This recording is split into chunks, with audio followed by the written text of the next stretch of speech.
Já está ao vivo? Só para fazer um teste. Tá? Já estamos. Bom, tá bom. Muito bem. Bom, pessoal, boa tarde a todas e todos. Sejam muito bem-vindos ao nosso primeiro colóquio internacional, Mitologia e História em Séries. Em nome também dos meus colegas aqui presentes na sala, co-organizadores deste evento, os professores Alexandre Anholon e Rafael Silva, gostaria de cumprimentar ao respeitável público aqui presente, que nos prestigia com a sua atenção nessa tarde, bem como aos representantes das 3 instituições promotoras do evento, que nos honram com as suas presenças e falas de boas-vindas. A professora Heloísa Maria Moraes Moreira Penna, Sub-coordenadora do Centro de Extensão da Faculdade de Letras da Universidade Federal de Minas Gerais, a professora Mônica Fernanda Rodrigues Gama, coordenadora do Programa de Pós-Graduação em Letras da Universidade Federal de Ouro Preto, e, the last but not least, o professor Raul Narciso Carvalho Guedes, que é o Pró-Reitor de Pesquisa e Pós-Graduação da Universidade Federal de Viçosa. Esperamos, com a fruição das atividades de nosso colóquio, ao longo de 5 dias, 2 palestras e missões das universidades públicas brasileiras, de promover de excelência e sempre em prol da educação pública e de qualidade da sociedade brasileira. Desta vez, e uma vez mais, falando sobre as humanidades, as letras, as artes e sobre o cinema, em particular, dentre essas artes. Agradecendo a presença dos professores que formam, então, essa mesa de boas-vindas, eu gostaria de passar a palavra à nossa primeira das convidadas, a professora Heloísa Penna. Professora, muito obrigado pela sua presença. E você com a palavra. Boa tarde.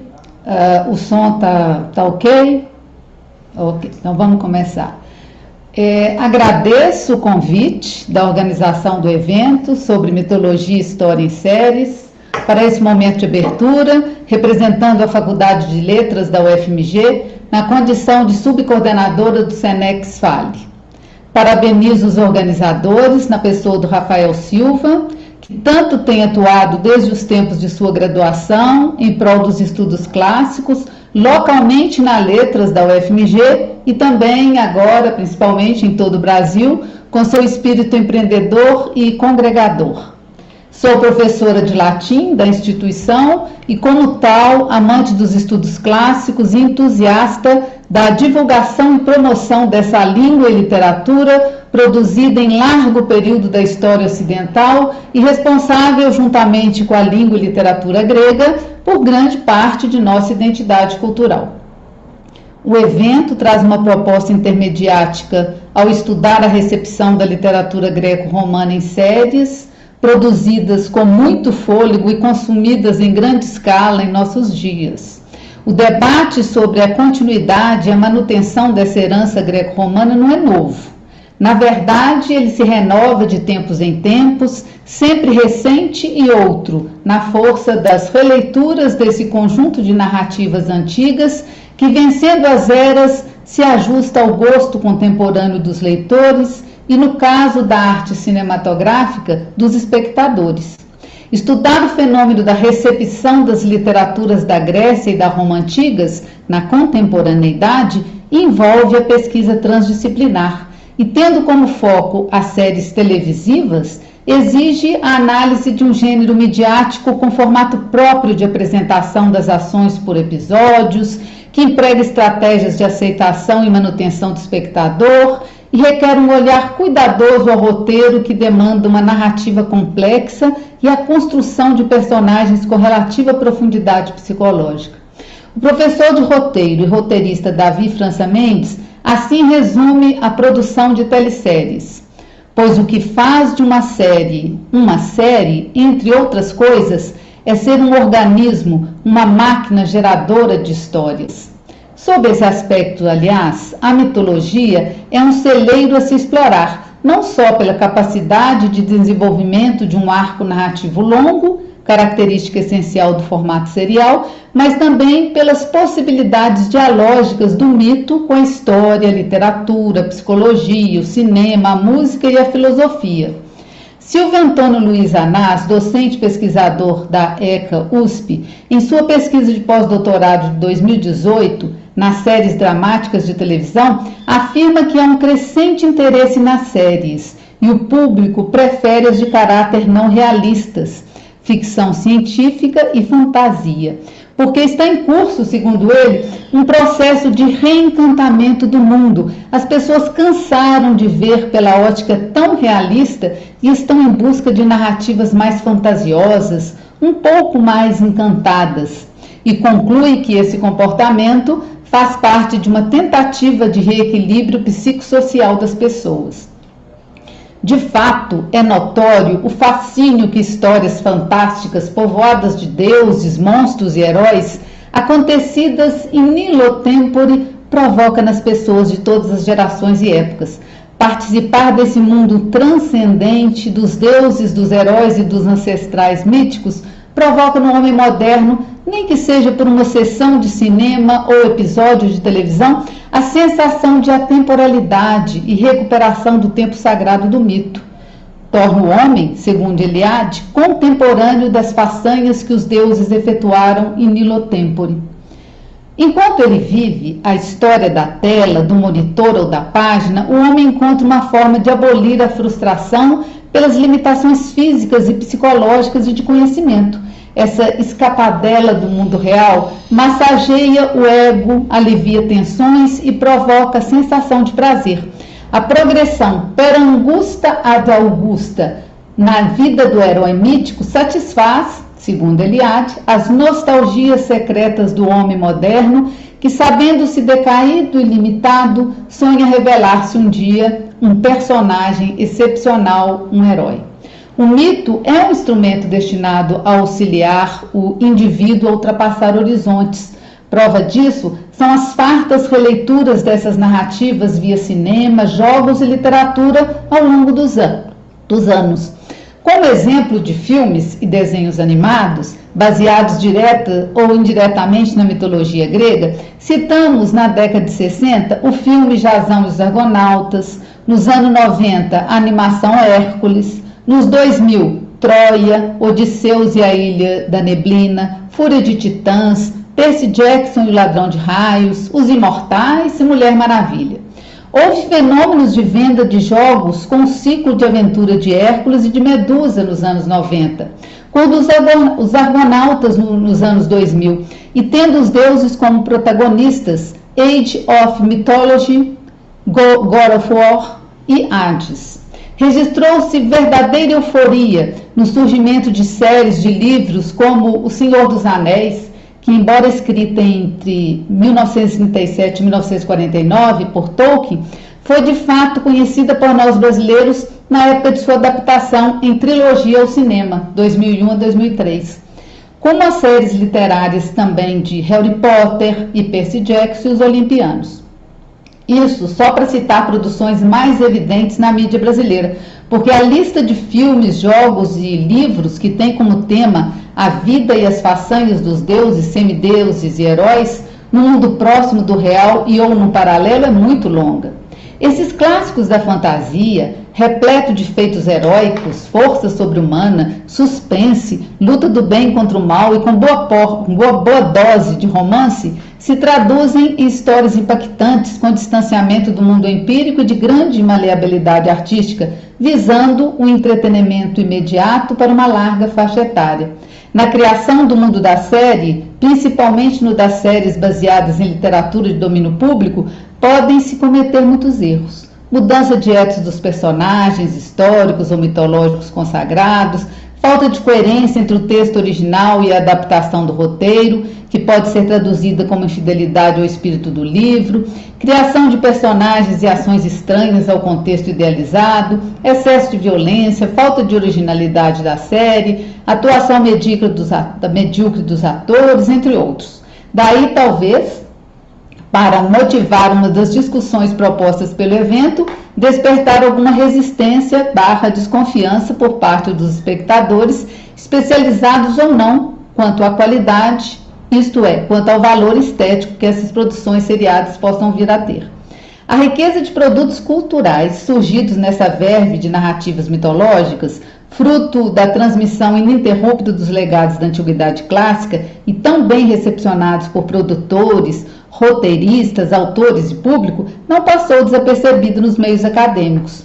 O SENEX da Faculdade de Letras da UFMG já oferece desde 2012, sob a coordenação de seus docentes e ainda em parceria com os da Faculdade de Filosofia e Ciências Humanas, ações de extensão com o tema da multidisciplinaridade da mitologia.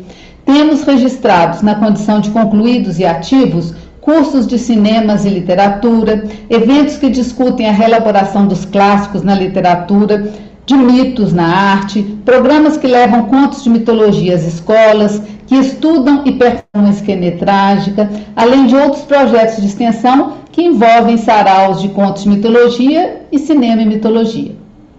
Há muito a se estudar e pesquisar, e a iniciativa desse colóquio internacional é, pois, muito bem-vinda e representa um nicho de estudos e pesquisas promissor para os estudantes interessados na temática da recepção da literatura clássica greco-romana nos campos das representações dramáticas em geral, nos estudos da transdisciplinaridade e intermedialidade, que envolvem, nas palavras de Anás, adaptação às dinâmicas que compõem os processos de criação e de produção das séries, as lógicas que comandam os negócios da indústria do audiovisual e o papel ativo das audiências, elementos da realidade de produção e fruição das séries de TV, que muitas vezes têm pouca relevância ou que estão até mesmo ausentes nos estudos dos fenômenos televisivos, especialmente naqueles que se fundamentam nas teorias fílmicas, na semiótica, na teoria crítica e na narratologia.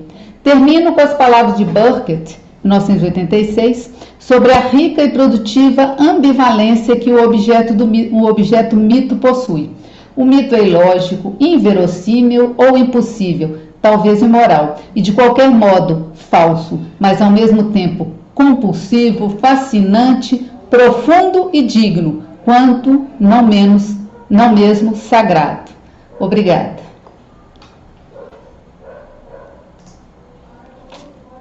Bom, muitíssimo obrigado por essa mini aula que a professora Heloísa Penna nos propiciou. Eu diria, relembrando as palavras da poética da retórica antigas, que nós já começamos in medias res, aqui, o nosso evento desde já. Agradecemos muitíssimo, professora, pela sua fala. De imediato, eu queria passar a palavra à nossa outra querida colega, a professora Mônica Gama, da UFOP. Mônica, por gentileza. Boa tarde, pessoal. Me ouvem bem? Gente, boa tarde. Gostaria muito, de agradecer aos colegas, Edson Martins, da UFV, Rafael Silva, da UFMG, Alexandre Agnolon, meu colega aqui da UFOP, vice-coordenador do Pós-Letras, pela organização desse evento. Realmente, a gente começou em média res, Heloísa. Agora, o meu vai ser aquele espacinho entre cantos, assim, que a gente fica, dá aquela respirada, que eu vim só dar um oi, realmente. Mas agradeço bastante por essa abertura. Esse grupo hoje proporciona para a gente um encontro de tempos, de interesses, de perspectivas diversas em torno dos estudos clássicos e da cultura de massa, né? Quem diria que a gente não poderia fazer essa aproximação e fazer essa aproximação com muita qualidade, né? Significando uma aproximação muito importante da universidade, né, com um público amplo que consome, que vivencia essas narrativas, né, sobre as quais não conhece necessariamente as fontes, mas tem todo o prazer, né, não conhece necessariamente o diálogo, né, com quem esses autores estão dialogando, mas consegue vivenciar o prazer do contato com essas narrativas, né, a partir dessas adaptações, dessas releituras, né, um diálogo que se faz aí há alguns milênios, né. Então, é com grande alegria que hoje a gente inicia, né, com essa atividade, a gente inicia, né, as atividades da pós-graduação da UFOP, né, que começam as aulas presenciais amanhã. Claro que a gente não parou de trabalhar, né, sabemos disso, mas ficamos muito felizes com esse nosso retorno, e hoje já com essa atividade a gente fica muito contente, fico muito agradecida pela organização de vocês, né, por essa atividade tão importante, né? Como consumidora assídua, né, de narrativas em série, literárias e audiovisuais, eu estou muito ansiosa, né, para ver as pesquisas e as apresentações a seguir, né, e já liberei a agenda aqui para assistir tudo. Então, agradeço muito, fico muito feliz e que nosso evento seja maravilhoso. Perfeito, Mônica. Muito obrigado pelas suas palavras também de acolhimento ao nosso público. Eu aproveito aqui rapidamente a deixa para, na pessoa do professor João Batista Toledo Prado, professor de Língua e Literatura Latinas da Unesp de Araraquara, cumprimentar todos os convidados, palestristas também do nosso evento, que estejam aí pululando no YouTube com seus comentários. Pela restrição aqui do layout, eu não os vejo, mas aproveito essa oportunidade. E, de imediato, eu passo a palavra ao nosso terceiro convidado de honra desta mesa, o professor Raul Guedes, da UFV. Professor, por gentileza. Edson, obrigado. Então, primeiro, boa tarde a todos, né? É evidentemente um prazer estar aqui, ainda mais estar aqui em tão boa companhia. O tópico ainda é melhor, né? Então, vários parabéns aqui, não só a iniciativa da elaboração do evento, e particularmente os organizadores, o Alexandre, o Edson e o Rafael, mas os participantes. Eu acho que a participação aqui vai ser boa e tem muito a ganhar com o evento. E, no caso, a minha representação aqui é como leigo mesmo, né? Eu não gosto de falar que eu sou um consumidor assíduo de série, não, Mônica, porque isso guarda a armadilha. Então, alguém, cedo ou tarde, vai apontar dedo e criticar. Mas é quase isso. Eu gostaria, na realidade, de desfrutar mais do que atualmente eu tenho condição de fazer. E depois de uma certa idade, é difícil enquadrar essa dinâmica de série, porque eu ainda sou do tempo do livro e do livro impresso. Então, a transição para o livro digital já está sendo meio complicada, apesar de estar acontecendo. Então, essa história de veículo de comunicação e veículos de ordem literária, em si, está tendo uma mudança muito grande, e até esse tipo de veiculação, eventualmente, merece discussão. Quando se pensa em história, em séries, a transposição das obras, principalmente as clássicas, aí, aos veículos atuais, a coisa fica mais interessante, ainda mais se pensa nos clássicos, porque depois de tantos anos, a quantidade de variante que se tem na história como se diz, é um conto à parte.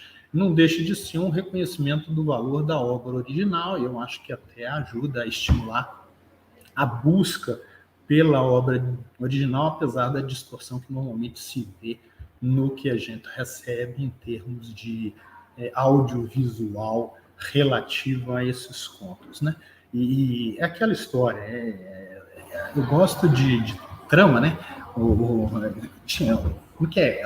Kurt Vonnegut, né, que gosta de falar de shapes of histories, ou linhas de história depois, mas o fato, os ingredientes são muito atrativos dentro da trama. Então, entre personagem, paisagem e forma de narrativa, e isso é muito bem explorado no material escrito, mas ele guarda uma tradução boa para o que a gente consegue obter em termos de série na representação aí, audiovisual e dinâmica. Então fica aí só a minha curiosidade a respeito, vontade, inclusive, de acompanhar. Vontade, porque na prática é muito difícil disso acontecer, a gente consegue pescar um bocado aqui, um bocado acolá. Eu fico devendo nesse aspecto.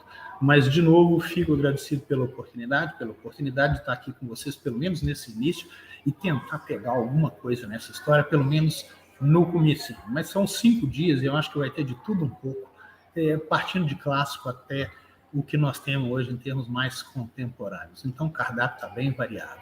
Pessoal, de novo, boas-vindas, boa tarde, parabéns e que possamos divertir, né?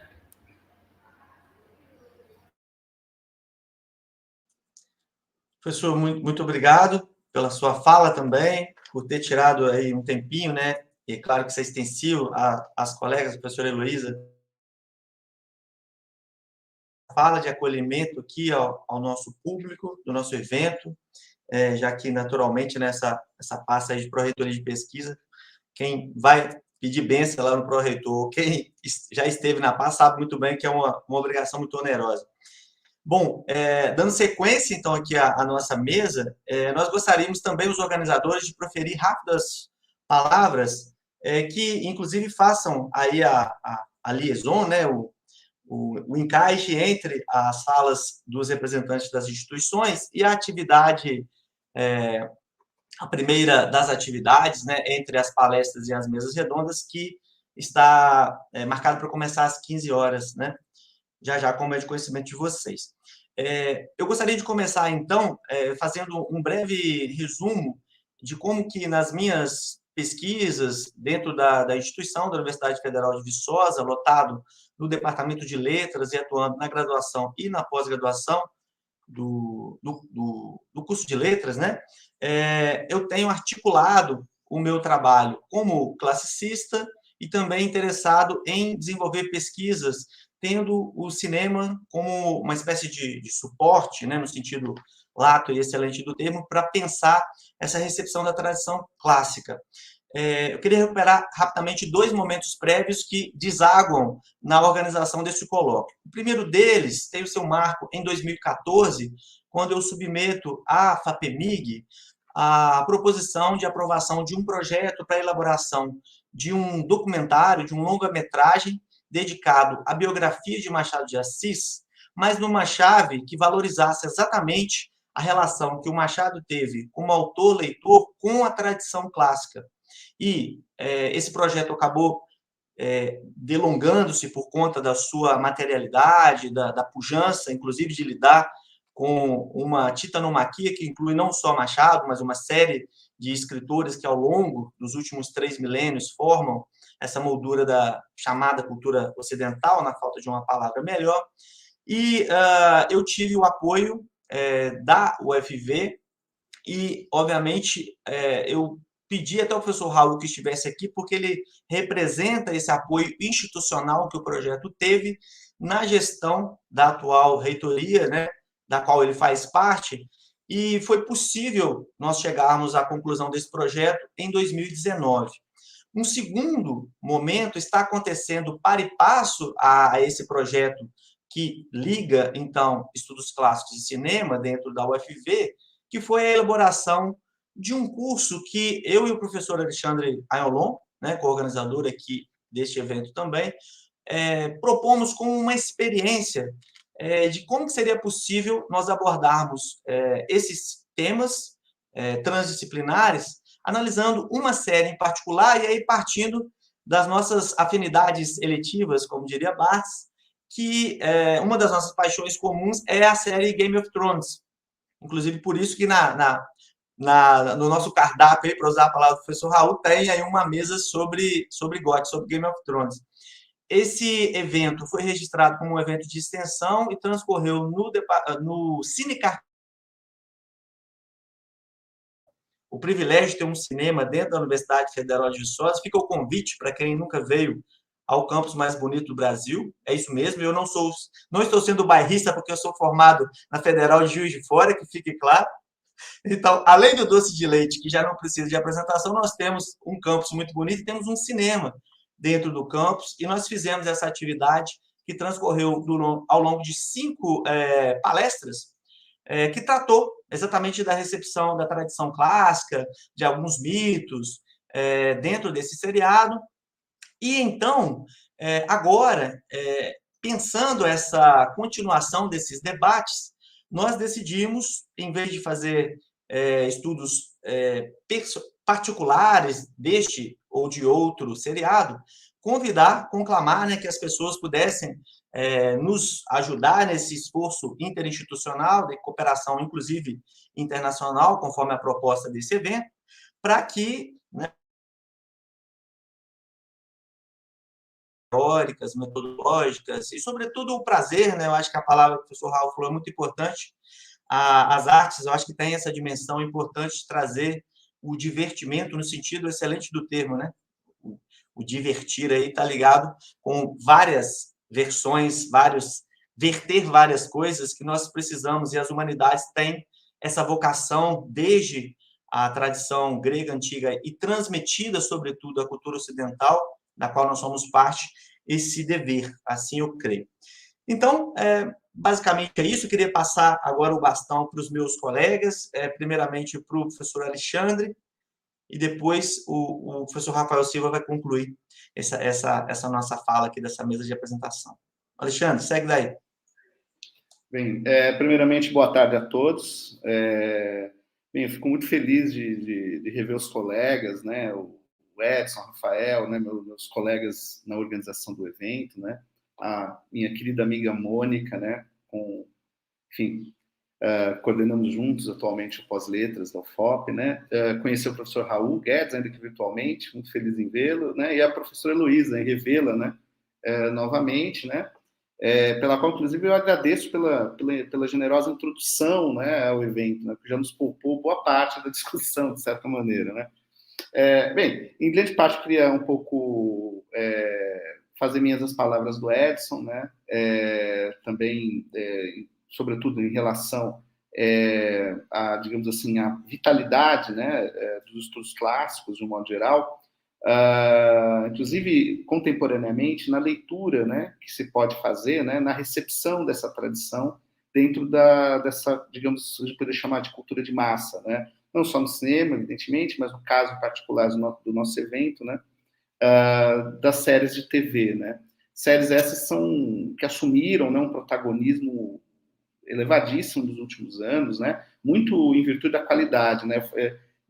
Houve há pouco tempo atrás, não é, uma entrevista do Scorsese, não é? Na verdade, tecendo uma crítica, né, à indústria, né, como ele chama, a indústria do cinema nos Estados Unidos, né, dizendo que, na verdade, as séries de TV assumiram um lugar muito importante de experimentação, né, ou seja, aquilo que se fazia de bom no cinema naquele momento era, na verdade, o que se fazia nas séries, né, que arriscavam mais, né, que tinham, digamos ali, um certo grupo de roteiristas, né, e também de pessoas envolvidas na produção, muito mais engajadas, né, em arriscar, não é, tramas, digamos assim, muito mais instigantes, muitas vezes mais complexas do que o próprio cinema, né, era capaz de produzir naquele momento, né.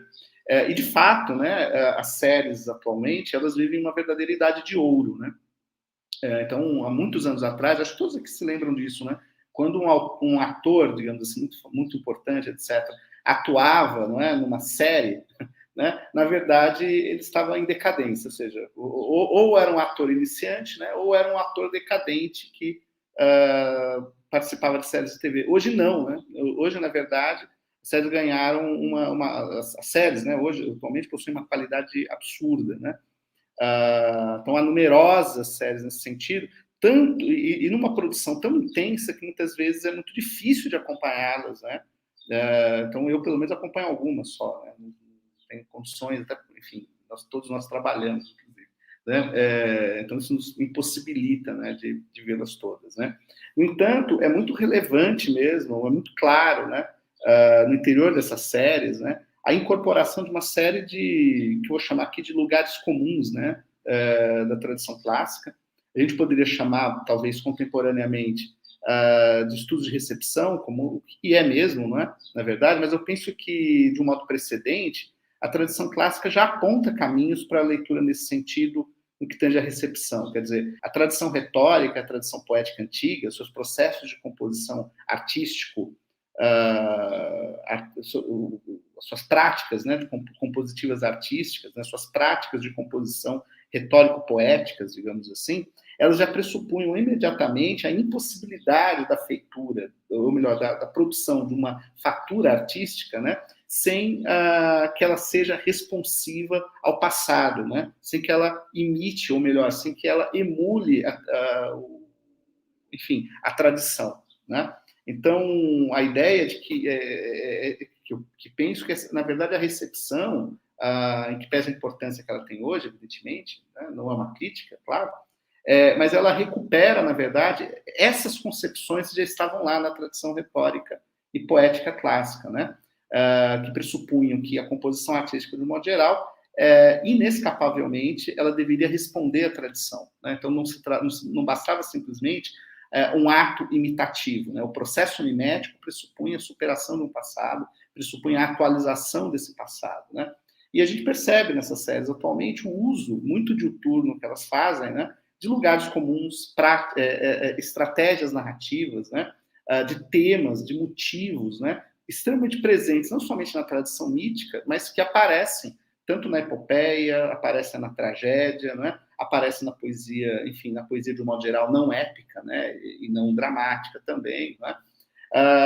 E isso inclui também a produção literária das tradições modernas, evidentemente, né? Quer dizer, então há um diálogo intenso com essa tradição, né? Não há, na minha opinião, uma ruptura absoluta, né? Quer dizer, essa cultura, digamos, das séries e o cinema, evidentemente, também incorporam na sua, enfim, na sua forma de fazer cinema, na sua forma de fazer séries, né? Aspectos absolutamente centrais dessa tradição, né? Quer dizer, então, da mesma maneira que não se fazia literatura sem o aporte, né, sem o suporte dessa tradição, assim também eu penso não se faz cinema, não se faz séries, né, também sem o aporte dessa tradição, inclusive numa chave intratextual, né? Quer dizer, o cinema também dialoga com ele mesmo, né? O cinema também forjou uma tradição, né? Uma tradição que diuturnamente, né, ela aparece, ela reverbera, né, nas séries e no cinema contemporâneo. Isso é muito perceptível para o espectador mais atento, né? Que também é uma espécie de leitor, né? E esse espectador mais atento, ele percebe a alusão, né? Ele percebe o efeito colateral de um gesto mimético, né? Eu sempre digo que o efeito colateral do gesto mimético, né, é justamente esses traços, né, da tradição que estão lá, né, nessa nova fatura artística, né? É a alusão, é a menção, né? São essas pequenas citações de ordem intertextual, né, intertextuais também, né, que se apresentam ali na série, né, enfim, e no cinema também, né. Como o Edson falou, um pouco da ideia desse evento, né, que conta evidentemente com a organização e a ajuda inestimável do Rafael, né, um grande amigo nosso também, acho que até que a nossa amizade ficou mais próxima do evento também,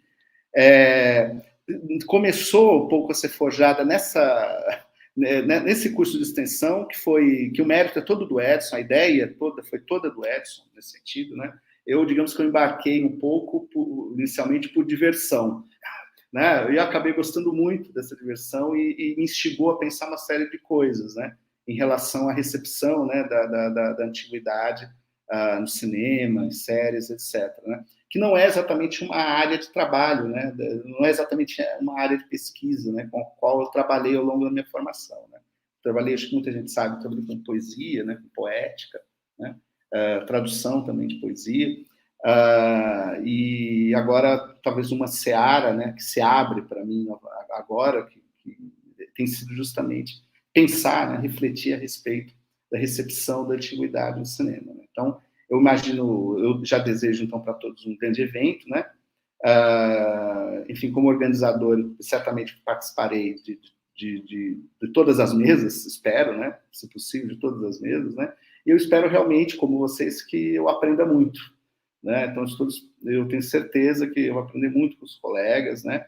Provenientes de diversas instituições públicas brasileiras relevantes, o que demonstra a pujança da nossa universidade, né, da nossa universidade pública, né, de qualidade, né, enfim, e também a variedade de interessados, né, para o evento, ela é enorme, né? Eu acho que, não sei se o Edson falou, mas nós estamos com mais de 300, né, inscritos, se não me engano, perfis acadêmicos bastante diversos, né, mas ainda há ali uma dominante, o que para nós é muito importante e nos é motivo de felicidade, né, uma presença muito grande de gente, né, de formação variada nas ciências humanas, né, incluindo letras, história, filosofia e etc., né? Então, e pelo número também de inscritos, né, demonstra o interesse, né, que essa área, como a professora Heloísa já chamou a atenção há pouco também, né, que essa área certamente instiga, né, ao público de um modo geral, né? Então, eu acho que é isso que eu gostaria de dizer. Eu desejo a todos um grande evento, né, e é isso, né? Muito obrigado. Beleza, Alex? Muito obrigado aí também pelas suas palavras. Eu passo de imediato agora a palavra para o nosso querido colega e co-organizador deste evento, o Rafael Silva. Rafa, contigo agora. Obrigado, Edson.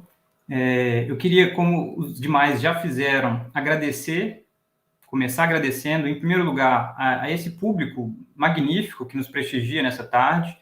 A gente está com uma quantidade de participantes inscritos no evento, mas também de pessoas presentes nessa primeira transmissão bastante alta, e isso é, ao mesmo tempo, motivo de muito orgulho para nós, enquanto organizadores, mas também de profunda alegria ao imaginar que essa área tem chegado a cada vez mais gente, e por essa área eu faço referência não apenas à área dos estudos clássicos, mas também a esse novo subcampo, que é o dos estudos de recepção.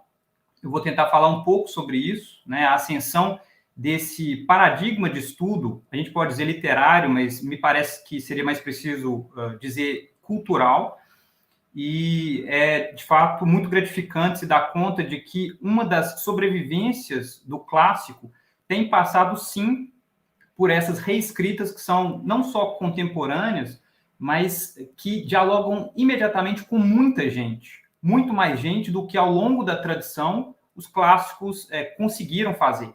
E isso apareceu já em outras falas, na medida em que a gente pode falar de uma indústria de produção, então, algo da ordem da cultura de massa, que se, por um lado, pode perder em termos de especificidade, em termos de precisão histórica, em termos, enfim, a gente pode, no limite, dizer estéticos, mas que tem um ganho enorme quando a gente pensa no que é o potencial pedagógico a ser explorado por esse material, né? Nesse material.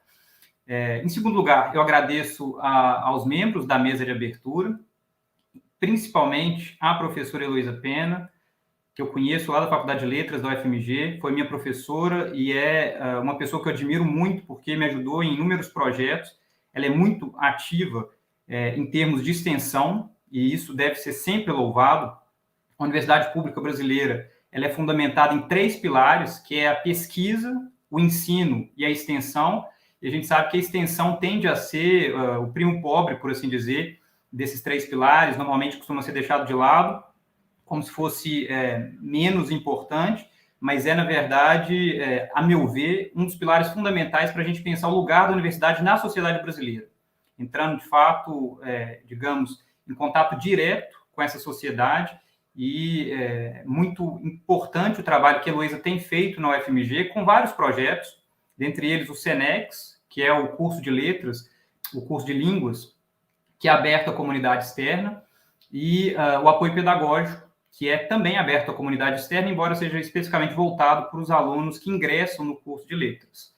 Então, eu deixo aqui o meu agradecimento pessoal à participação da Heloísa nessa mesa. Ela já começou com uma fala sensacional, situando os estudos de recepção, o lugar da produção cinematográfica e audiovisual, tal como acontece nas séries, e isso, de fato, já nos facilita muito o trabalho, que é, de alguma forma, tentar situar para o público presente aqui hoje qual é a proposta do evento.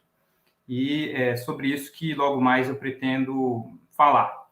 Então, muito obrigado, professora Heloísa. Agradeço também ao professor Raul Guedes, que eu tenho o prazer de conhecer aqui hoje, e a professora Mônica Gama, lá da UFOP, que eu também conheço aqui hoje. Muito obrigado pela presença. É, de fato, muito gratificante saber do apoio institucional com que nós contamos na realização desse evento, porque nada acontece fora das instituições, ou muito pouco, porque as instituições, por um lado, nos oferecem um alcance muito maior, um respaldo, e, a meu ver, projetos que, de fato, têm sucesso, duração e efeito social, são aqueles que têm esse respaldo institucional.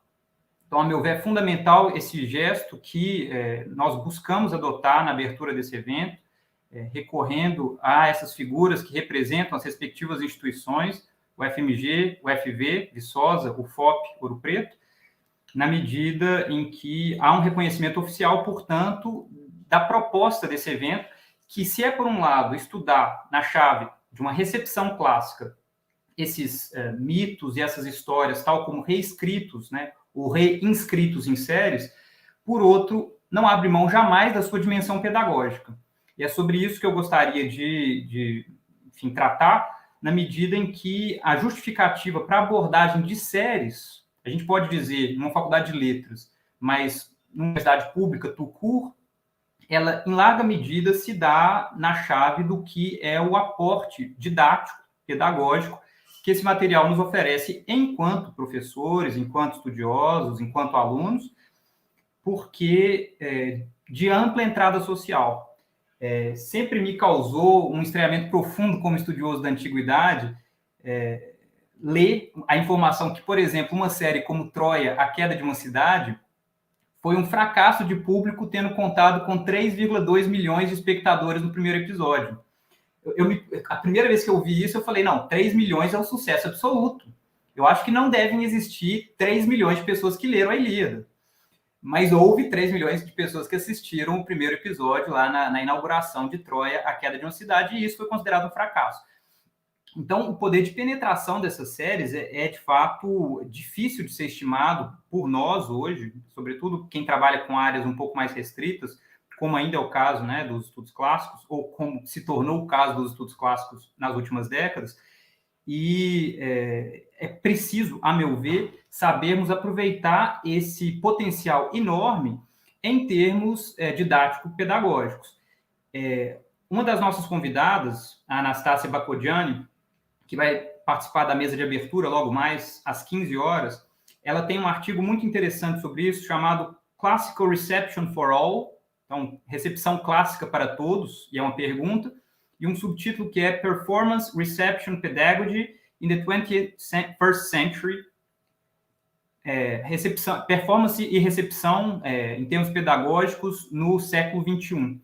Então, ela, de fato, explora essa dimensão pedagógica que há no estudo das séries em chave clássica para tentar pensar não apenas o que são essas reescrituras enquanto algo que modifica, né, ou a gente poderia, no limite, dizer, perverte esse material mais antigo, mas sim tentando elucidar o que há de novo, o que ele nos traz enquanto potencial para pensar o presente.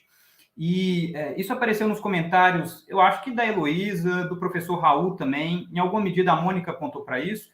Esse diálogo entre várias temporalidades é fundamental para a gente pensar o estudo da história nos dias de hoje. E, obviamente, o campo dos estudos clássicos, que passa aí pelas áreas de letras, história, filosofia, tem sempre essa dimensão histórica e, por isso, constitui sempre um diálogo entre presente e passado, mas não apenas uma vez que se volta frequentemente com um certo projeto de futuro, e isso, a meu ver, pode ser muito bem explorado pelas mais diversas séries, tanto aquelas, né, que são, de fato, adaptações de textos antigos, mitos e histórias antigas, quanto naquelas que são absolutamente ficcionais, no limite de ficção científica, futuristas, porque a permanência dessa tradição cultural, greco-romana principalmente, mas a gente pode expandir a ideia de clássico para abarcar outras culturas antigas, orientais, por exemplo, né, a cultura egípcia, é enorme. Então, mesmo uma série, digamos, realista, contemporânea, baseada, digamos, em 2022, ela tem uma abertura para o diálogo com a antiguidade, que, obviamente, pode ser mais ou menos explorada a depender dos interesses da série, dos realizadores e tal. Mas esse campo de estética da recepção, portanto, no caso da recepção clássica, ele nos abre aí para uma possibilidade de diálogo com um material que é vastíssimo e que, de fato, tem esse poder de instigar na medida em que se constitui numa via de diálogo com os próprios alunos.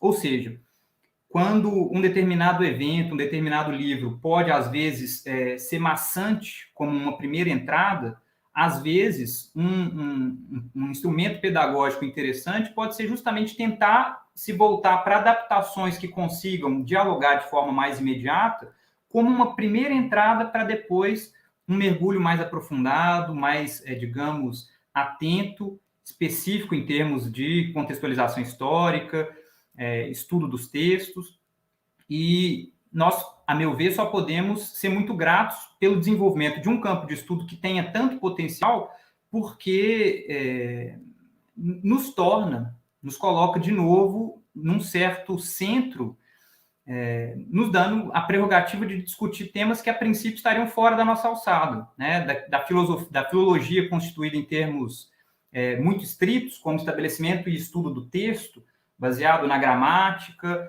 na crítica e na hermenêutica.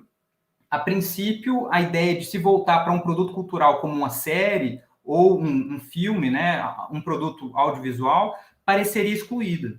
Mas não, né? Quando a gente expande o sentido de texto, e aqui, obviamente, a gente está em diálogo com o que há de mais avançado em termos de teoria literária, né? No campo dos estudos culturais, por exemplo, no campo da própria estética da recepção, uma concepção lata de texto, em que texto passa a ser basicamente aquilo que nós podemos ler e abstrair sentidos, né? Encontrar sentidos.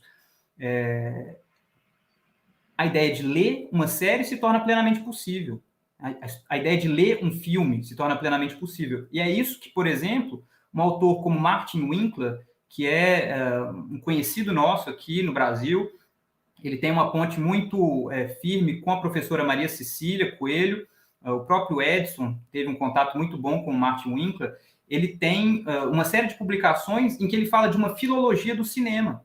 E aí, de fato, o estudo de filmes com um rigor filológico absolutamente preciso, e que de forma alguma deveria levantar as suspeitas que costumam ser levantadas quando a gente fala desse tipo de ideia. Obviamente, as resistências de um campo tradicional como dos estudos clássicos, filologia, filosofia antiga, história antiga, é esperável. Mas, a meu ver, à medida que os estudos avançam e que o rigor obtido por esse tipo de estudo começa a ser mais do que provado, começa a ser sentido pelas pessoas que leem os trabalhos, que se dedicam aos estudos, essa desconfiança começa a vir abaixo.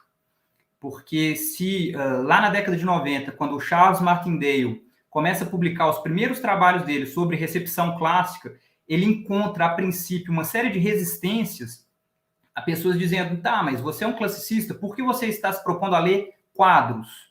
Por que você está se propondo a ler filmes? Né? Ele tentou desenvolver uma teoria, que é essa da estética da recepção, preocupada com o que é a produtividade do clássico em novas escrituras desse material. E, aos poucos, isso em diálogo com a literatura comparada, a gente poderia pensar aqui algumas referências importantes, como Borges, que foi lido e apropriado pela disciplina de literatura comparada, o Borges, autor de, por exemplo, Kafka e seus precursores, ou, como se chama? Pierre Menard, autor de Quixote, dois textos importantes aí em que ele reflete sobre essa possibilidade de que a reescrita, ela institui sentidos que nos fazem ver o sentido original com outros olhos. Passa a ser possível, por exemplo, ver quais são os deslocamentos implicados por uma série como Troia, a queda de uma cidade, no que é o material antigo da Ilíada. Porque, só para citar uma polêmica que surgiu na época de publicação dessa série, né, de divulgação dessa série. Lá, alguns deuses são representados como negros, né? Então, Zeus, por exemplo, o personagem de Aquiles também, Pátroclo, e houve um imenso debate sobre a fidelidade ao texto antigo.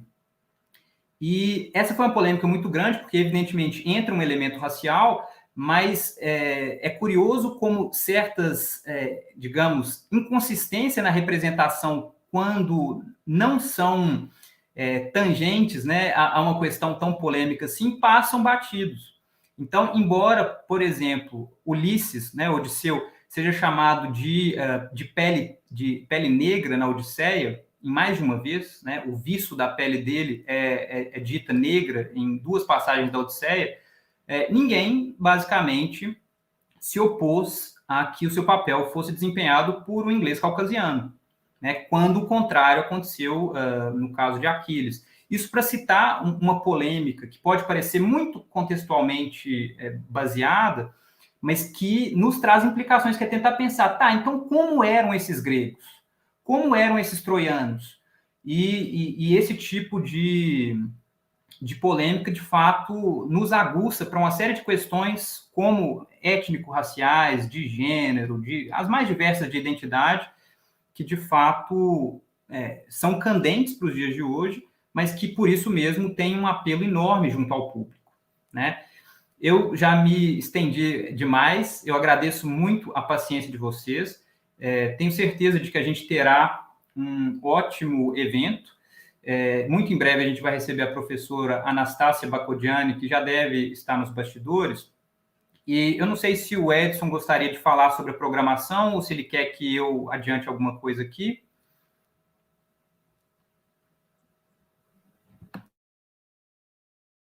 Muito obrigado pela sua fala, você suscitou aí o eco, inclusive, do que o Alexandre trouxe, né, como organização para essa transdisciplinaridade, né, dos temas que nós aqui, como três provocadores, estamos trazendo. Vou me dar o direito aqui de chamar os meus colegas de provocadores, no sentido que Antônio Abujanra dava para o termo, né? Nós queremos suscitar, né, que o debate seja plural e que, de fato, esse letramento, que é um letramento em câmbio, em processo, e tudo que está mudando, né, costuma ter uma certa resistência da sociedade humana, o homem é um animal conservador, que isso possa vir à tona na sua pluralidade, né, de opiniões, de discussões. Eu preferirei, Rafa, pelo nosso tempo aqui, a Anastásia já está nos nossos bastidores, essa mesa, eu só gostaria de, mais uma vez, me dirigir ao nosso público de inscritos, dando um retorno a nós, a coletividade, de quem nós somos, e aqui lembrando, claro, eu estou falando dos inscritos, são as pessoas que submeteram o formulário de inscrição para participação do nosso evento, mas como a transmissão ela é ao vivo, aqui pelo YouTube, naturalmente, há aí uma gama, como diria Machado, os leitores, né? Outros espectadores que nos acompanham, né? Sobre os quais nós não temos esses controles dessas variáveis mínimas. Quer dizer que dos inscritos, nós tivemos, com muita felicidade, 346 submissões de inscrições para o evento, e a concentração majoritária falando do público acadêmico, de alunos de graduação, né? Cerca de 70% do nosso público. Mas há aí nesse 30% uma gama muito interessante de um pouco de tudo. Nós temos graduados, nós temos mestrandos, temos pessoas já com mestrado concluído, temos doutorandos, falando em número, por exemplo, nós temos, eu me lembro de cor, aproximadamente 15 mestres, outros 15, outros 40 mestrandos, 15 mestres, 15 doutorandos e 15 doutores. E temos também 10% formado por pessoas que marcaram uma técnica como outro. Outro quer dizer alguma coisa diferente dessas qualidades que eu citei, e tem o ensino médio. Há uma parcela de pessoas com o ensino médio completo, e esse outro evidencia aí pessoas, né, que não concluíram o ensino médio ou que tenham, né, apenas o ensino fundamental, o que é muito desejável para nós.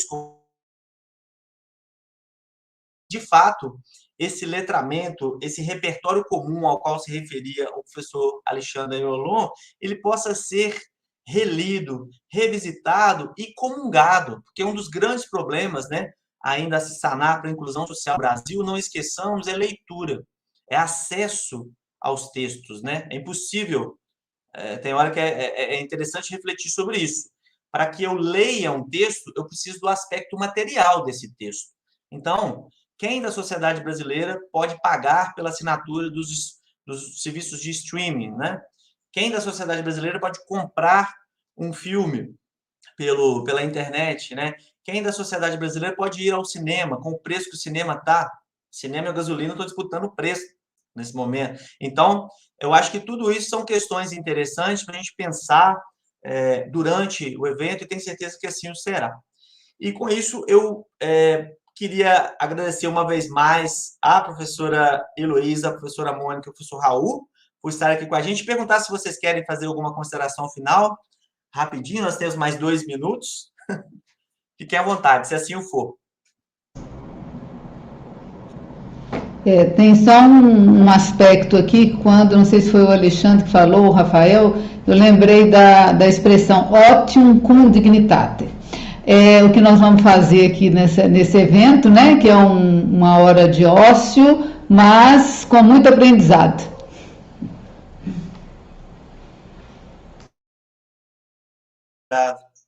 Mônica, Raul, alguma palavra final?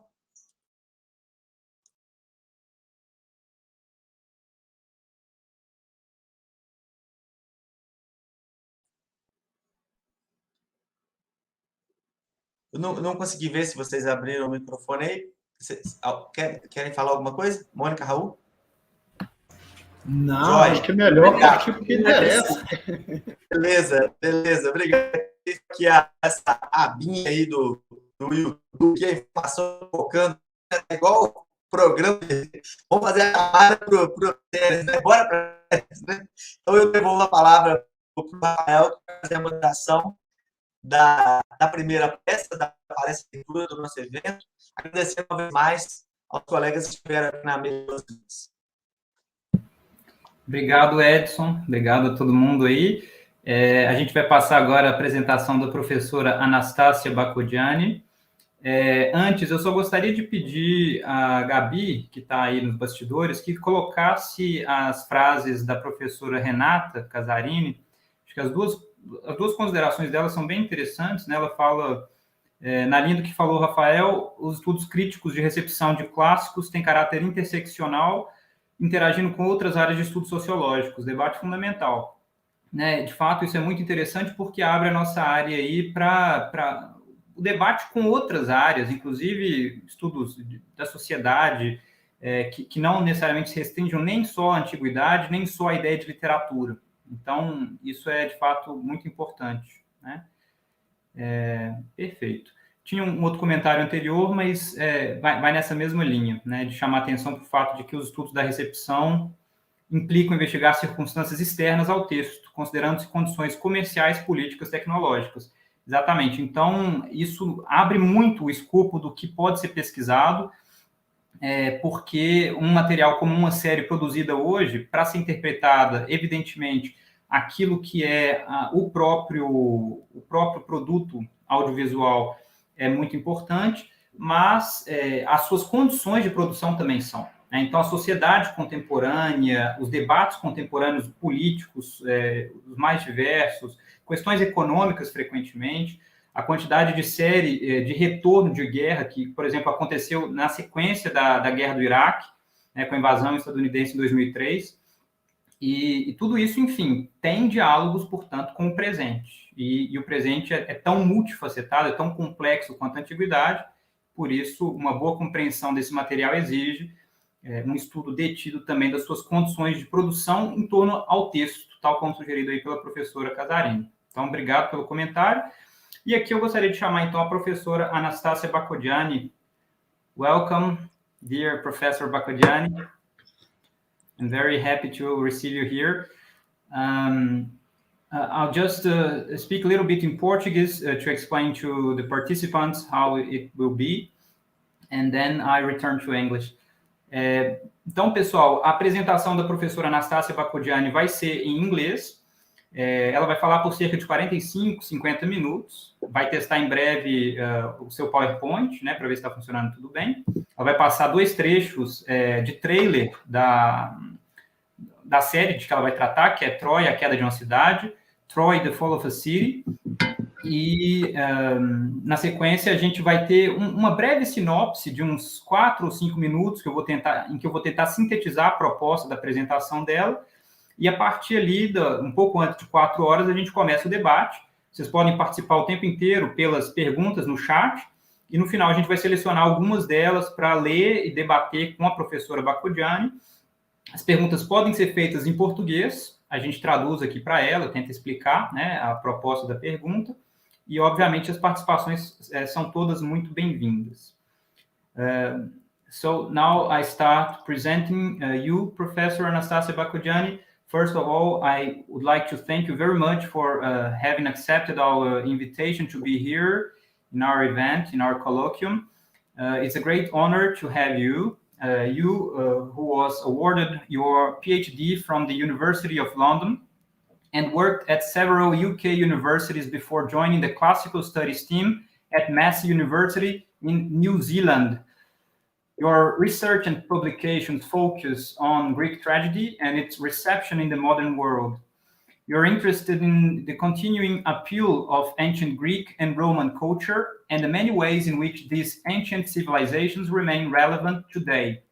But more importantly, you investigate why the Greco-Roman classics still speak to us and what it is exactly that we think they have to say to us. You, Professor Bakujiani, have many important publications, and you are one of the leading figures in classical reception studies nowadays. Here I'd like to highlight two of your articles that were published in Portuguese. O que há de tão clássico na recepção dos clássicos, teorias, metodologias e perspectivas futuras, which was published in Codex, Revista de Estudos Clássicos, volume 4, número 1, de 2016, from 2016. And also Ifigênia de Eurípides, Vítima Antiga, Heroína Moderna, also in Codex, volume 7, número 2, 2019, 2019.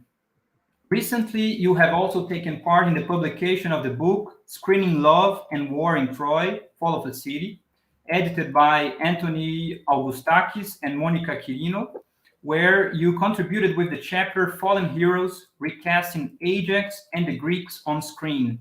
This is also the subject of your talk today. I thank you very much, Professor Bakujiani, for having accepted our invitation to participate here with us today. And I'm sure we'll have a great opportunity for talking about series, classics, and classical reception. Thank you and welcome. Hola, dear friends and colleagues in Brazil. It's wonderful to be with you again. I'm deeply honored and delighted to be with you online this morning in New Zealand. Rafael, thank you so much for the invitation to be with you.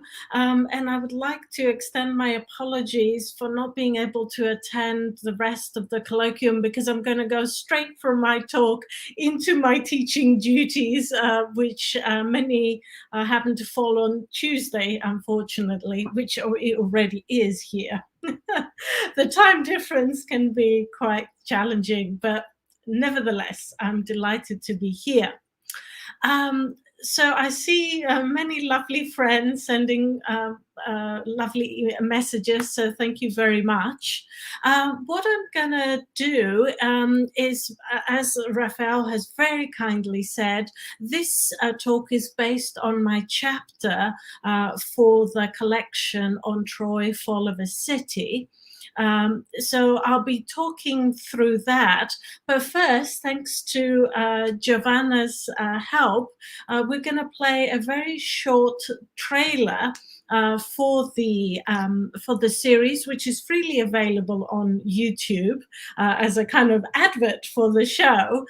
So we're not breaking any copyright law. That's all freely available.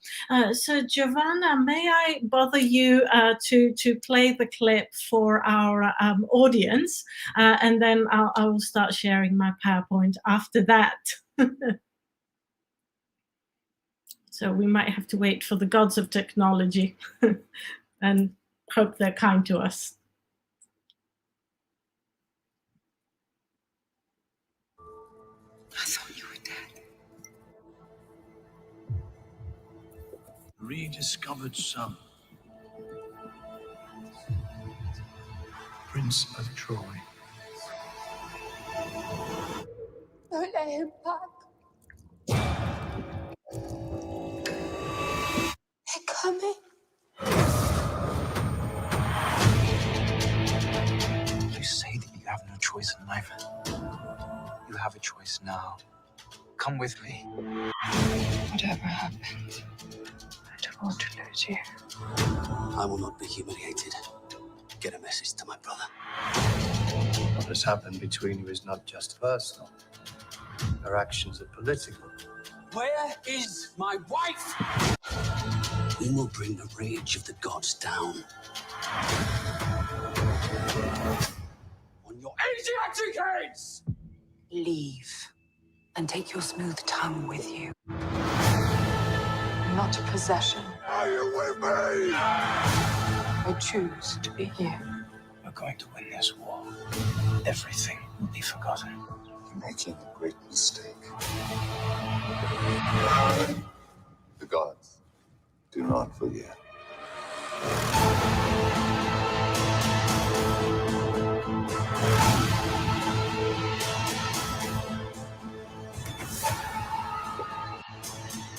This war will test us.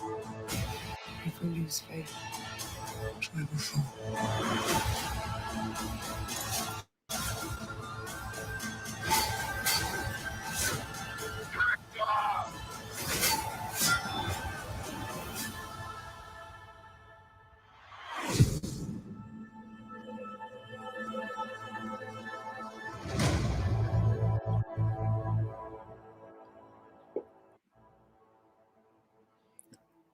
There we are. That gives you at least a taste of the series if you haven't already seen it.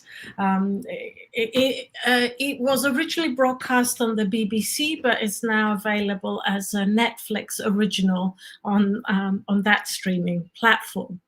Let me now try to share. Okay, let's see how we're going to do this. I've never actually used this platform before, so pardon me while I play with my computer and try and find the right file. Okay, let's see, where are you? There we go. Okay, let's try opening that.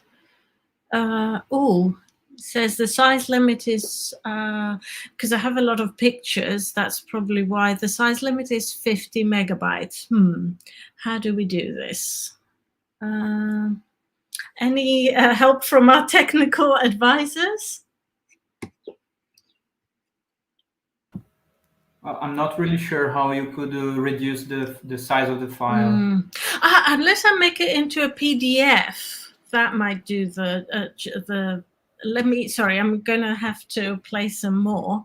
Let me just try making that, if I save it as, okay,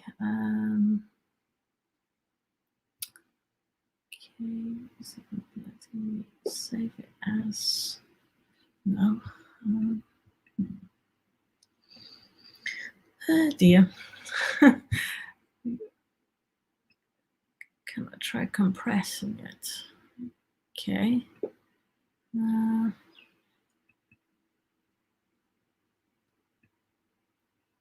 I wonder if, okay, can I share the compressed file? Okay. Okay, sorry.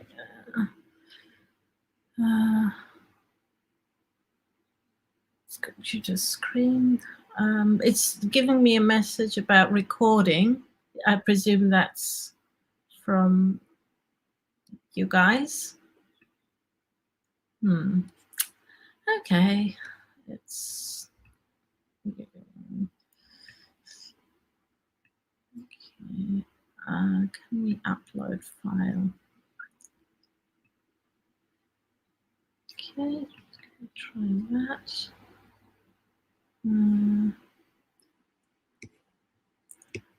Okay.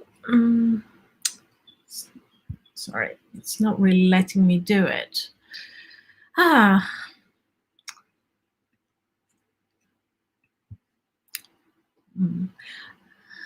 wonder if I could send you the files via WeTransfer. Maybe that could be another way to go. Yes, I can give you Gabi's email here. Yes, let me just see. I think I can see the email you sent me before. Come on, little deciding. So I can send it to Gabriella? Yes. Okay, so let me try copying that and sending it that way. Okay, sorry about all this. Let's see, let's try WeTransfer. Okay, yes.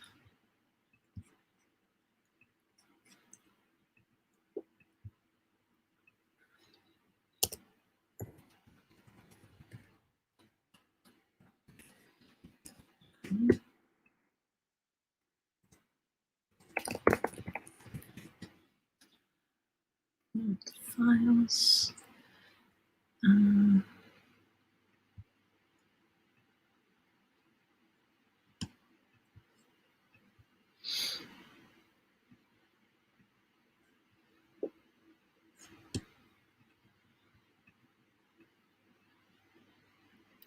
Okay. Is it not letting me do that either? That's a bit strange. Okay. For some reason. I think it's done it now. And now it's wanting the verification link. Oh dear.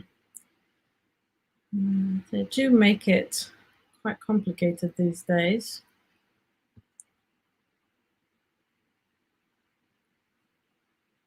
And it's taking a little bit of time to arrive. To put it in as the right one.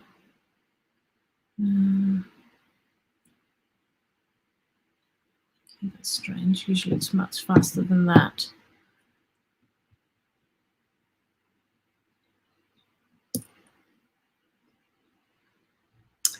I might have to talk without the PowerPoint, which would be a shame. I didn't realize that it had such strict limits being used to Zoom. I'm not familiar with this system, and for some reason it's not sending me the verification email. But did you send your presentation to Gabi or Giovanna? Yeah, no, it's nothing to do with that. WeTransfer is not working properly for some reason. Okay, I'm going to try via email. It's a very large file, but I might try sending that via email from my email because WeTransfer is just not cooperating. Okay, let's try via email. Okay, let's try that. Come on. You might not like the fact that I'm connected to another application, so it's slowing everything down. Let's try. Okay. Does it remember? Okay, yep. Let's try attaching it. It's not remembering it as usual. Okay. Yes, whatever. Yeah, it's going to take a while because it's just over. It's 56 megabytes. Oh, that's a bummer. Yeah, it's taking a while to load. Anastasia, Vera Menezes suggests you to convert the file into PDF. Yeah, that's what I tried, but it's unfortunately I'm on my Apple computer and it's not letting me do it, or it's not as straightforward unless I try straight from. Hang on, that might work. Let's try this. Oops, sorry, that put me in the big one. I need to be in PowerPoint. Let's try that. Yeah, now it's giving me that. Okay, yes, I think I could do it. Now save it as, yes, we want it there, but we want it as a PDF. Oh no, it's not actually. Oh dear. Why is it not letting me save it as a PDF?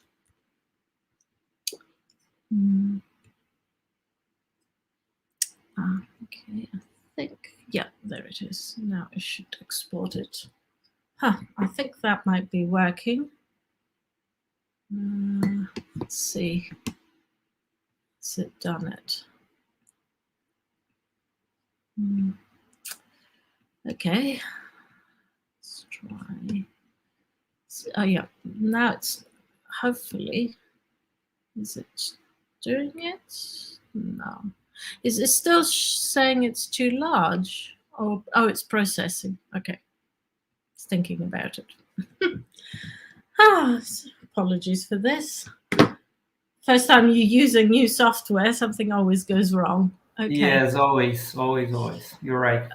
Okay, it's there. I can see it. Can people see the file though?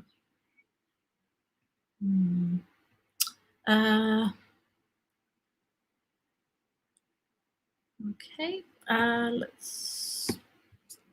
can you see it? It's kind of below the main screen. How do we make that visible? Oh, okay, that one. Is it? I can't see that it's working. Maybe you can send the PDF file to... Yeah, I maybe have to try that. Maybe it's still too large. The problem is when you work with film, there's always a lot of nice pictures which make the PowerPoints too large. That's why we tend to use Zoom at Massey because of our large files. Let's try sending it again. Yeah, it said that was too large to send. Let's try a new message to Gabriella. Let's hope it still remembers the email. It's Gabriella@gmail. Attach PowerPoint as it never remembers it. Okay, let's try PDF. Yep. Upload. It's still saying it's rather large, but it's down to 14 megabytes. So in theory, should have been able to show that, but okay, never mind that there isn't a subject. So I sent it to Gabriella at her Gmail account. Is there another one I should use?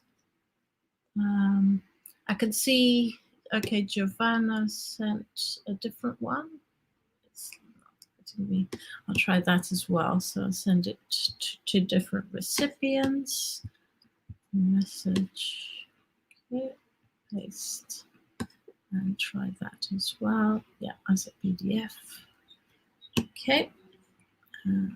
So I sent it twice, so hopefully one of those will work. Okay. Yes, Google Drive. That's a different one. Okay. Has anyone received the files? Yes, Gabi told it worked. Brilliant. Thank you, Giovanna. Oh dear. Yes, technical difficulties indeed. The gods have decided to be capricious this morning. Yes, and we apologize for that, huh?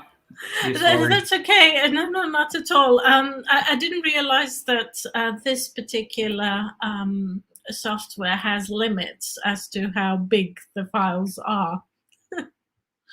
And it was only just a little bit over, but that was enough. I think they are downloading the archive. Okay, yeah, it's going to take a while because it's still, even as a PDF, quite a large file, I think. Oh, well. Let's see. Maybe I can start maybe talking, and then hopefully we'll get the PowerPoint as well. So yes, this work for the chapter arose out of a very kind invitation by the wonderful Monica Cirino and Anthony Avustakis to contribute a chapter for this book, building on work that I had done before, but also taking it in a new direction to focus it on what I would call a direct reception, in this particular case, a streaming series that makes its debt. Aha, we have PowerPoint, wonderful. Thank you so much for everyone's technical support and suggestions. So yes, let's move to the second slide so we can see the lovely book cover for that collection. Could we have slide number 2, or can I control? Oh yes. So here is the lovely cover that we were able to obtain, or Monica rather and Anthony were able to obtain for the volume. So now available in a library near you. I'm going to obviously talk mostly about my chapter, but there is a lot of excellent work by a great team of colleagues developing different aspects of the series. So other chapters look at the gods, they look at the role of women in the series, they look at, obviously the Trojans, etc. Mine focuses on the Greeks. Could we please have the next slide? So as Rafael has already mentioned, my particular slant and my research focuses on classical reception.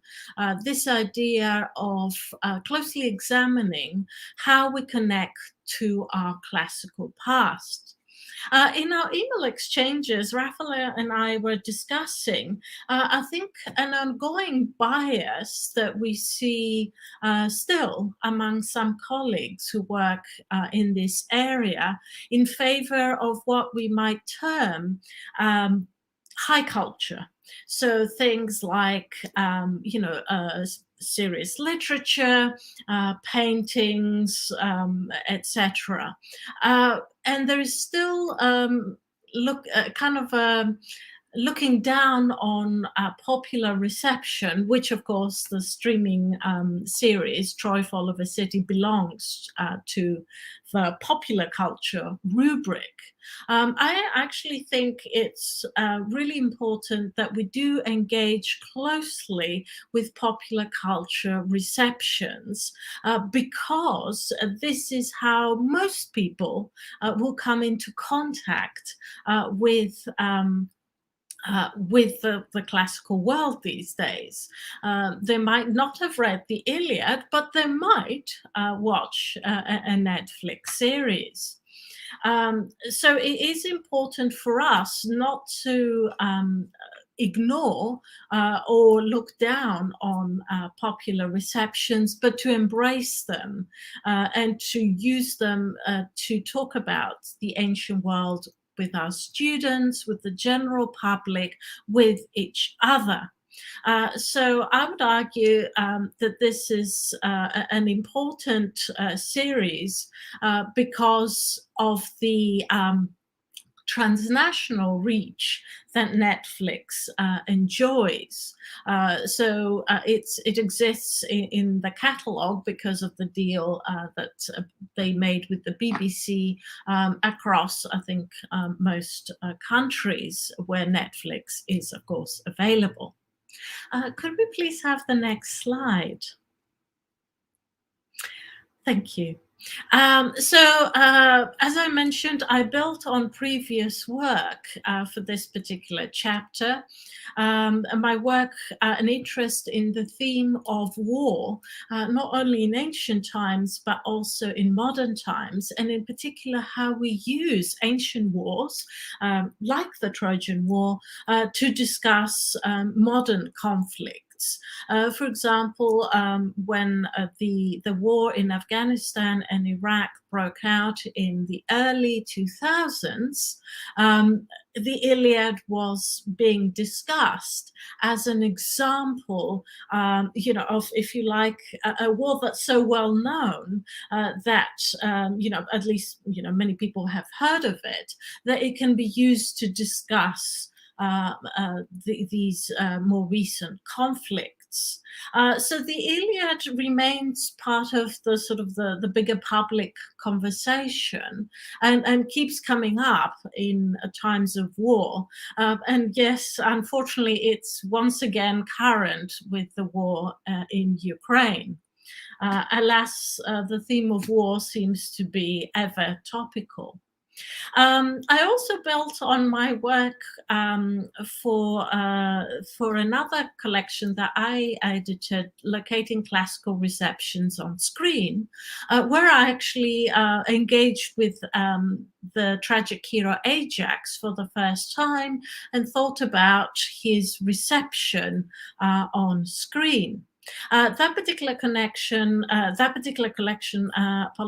focused much more on indirect reception, so receptions that don't proclaim, like Troy Follower's City, the series does, its debt to a classical source.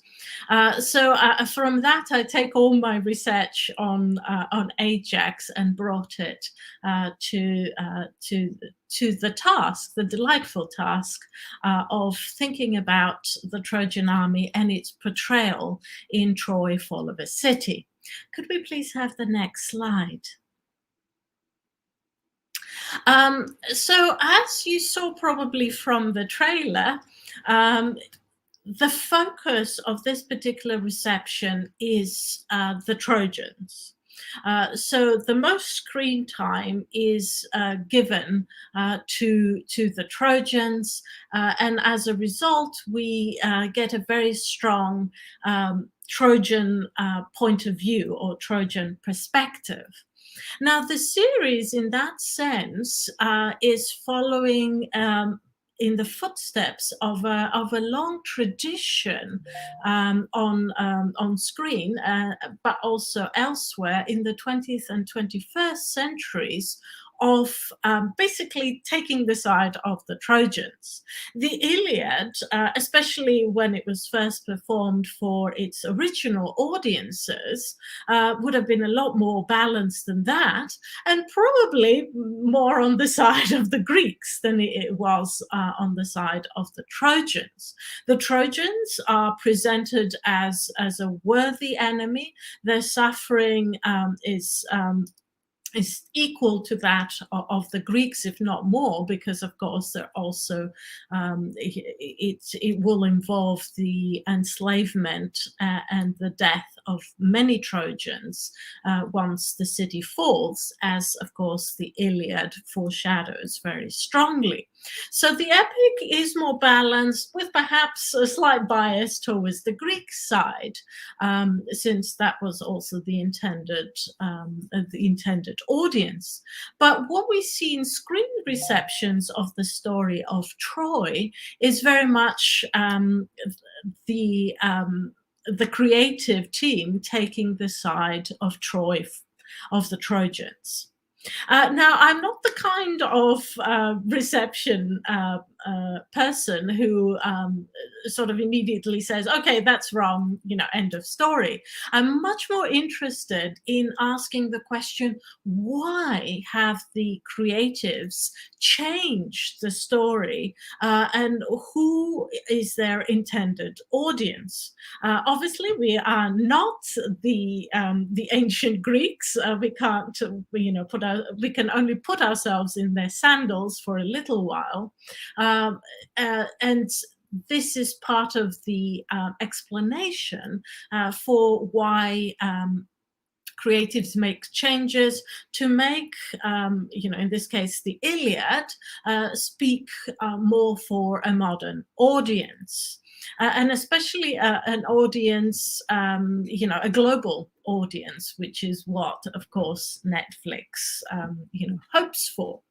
Could we please have the next slide, slide 5?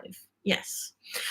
So this is just to introduce the main Trojan characters. We have, starting from the left, Priam, and quite a youthful Hecuba. In the center stage, we have Helen and Paris. And here it's worth mentioning, of course, that the romance between Helen and Paris has been one of the strongest trends in the reception of the Iliad.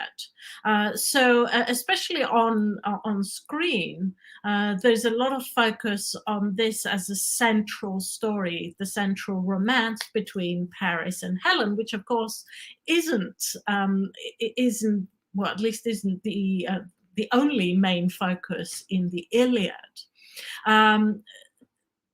Filmmakers have tended to emphasize, how this is a star-crossed love, and how, of course, the negative consequences it has for Troy and for Greece, making it kind of one of the main strands of the reception of the story. And finally, on the other side, the couple is Hector and, of course, Andromache, who interestingly receive slightly less attention than some other films. This series is very much focusing on Helen and Paris, and I think you can probably get a glimpse of that from the trailer as well. This very romantic, if you like, reading of the Trojan War, as the outcome, the tragic outcome of Paris and Helen falling in love. And the series does actually spend some time kind of setting the scene, so pre-Iliad, what we know from, of course, the epic cycle, the Odyssey and other sources. So it sets the scene as to, Paris visiting Sparta, falling in love, and persuading Helen to come with him to Troy. So there's quite a lot of setting the scene in episode 1. Could we please have the next slide? On the other side, we have, of course, the Greeks, and they are very much the villains of this piece. Here are the brothers Agamemnon and Menelaus. Menelaus is a sort of quite an interesting portrayal. Is very much as, the weaker brother, absolutely obsessed with his honor, and he sees Helen very much as a possession, and this is one of the main differences between the Greeks and the Trojans. The Trojans are presented as a society that has a bigger role for women, where women have more agency, whereas Helen feels stifled and very unhappy in Sparta with Menelaus, and that's partly why she makes the decision to leave with Paris. Menelaus is also presented as a complete and utter xenophobe.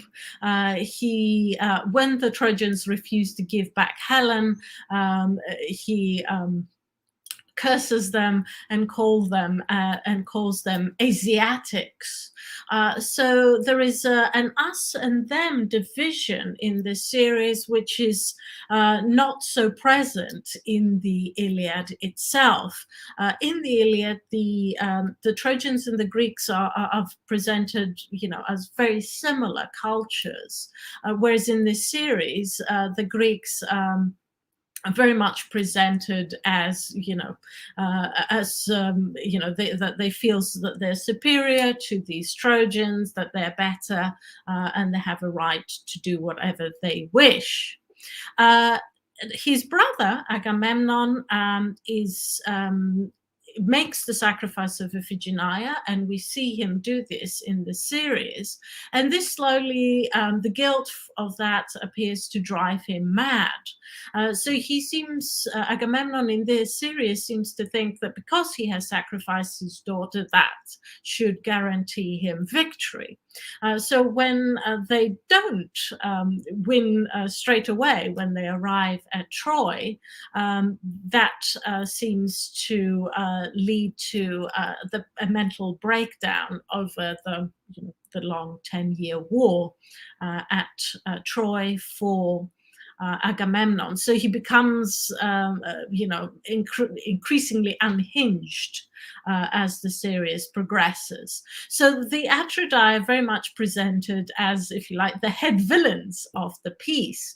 And that's, of course, is an interesting change from the Iliad. Could we please have the next slide?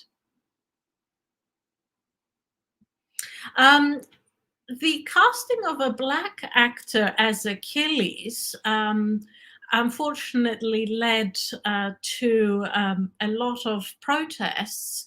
And when we were fortunate enough to talk with the series creators, they did emphasize that they were quite taken aback by the racist discourse in a lot of chat rooms about, about the fact that they cast a Black man as Achilles.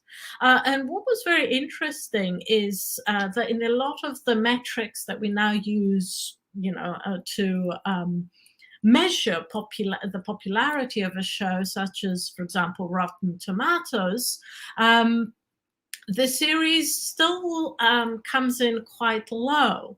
And the reason for that is that many people who objected to the casting of Black actors as Achilles, and also Zeus was played by a Black actor, this caused a storm of negative kind of reviews from very conservative members of the audience, many of whom didn't even bother to watch the series. They just dismissed it on the basis of its casting. And this, unfortunately, is a very clear indication of how the classics have been used and abused by an extreme right wing that views the classics as its own. So as colleagues have argued in the collection by Monica and Anthony, it's important that we engage with this and that we actually speak up against it. I have to admit, I thought it was very interesting, and the actor did a great job. My small kind of niggle with this version of Achilles is how he is very easily fooled by Agamemnon and Menelaus and Odysseus, and ends up dying for for this false cause. So that was my only little niggle, but that had to do with narrative and nothing with the casting of a Black actor in the role of Achilles. But it is interesting to note the kind of racist backlash that the series suffered due to casting. Could we please have the next slide?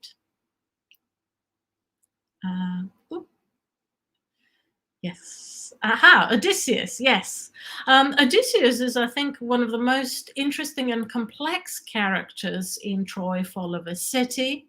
a conflicted man who doesn't really want to go to war, and that is made very apparent in the series. He tries to get out of it, but is forced, especially as the war drags on, to commit more and more atrocities, culminating in the killing of Astyanax in episode 8, the final episode.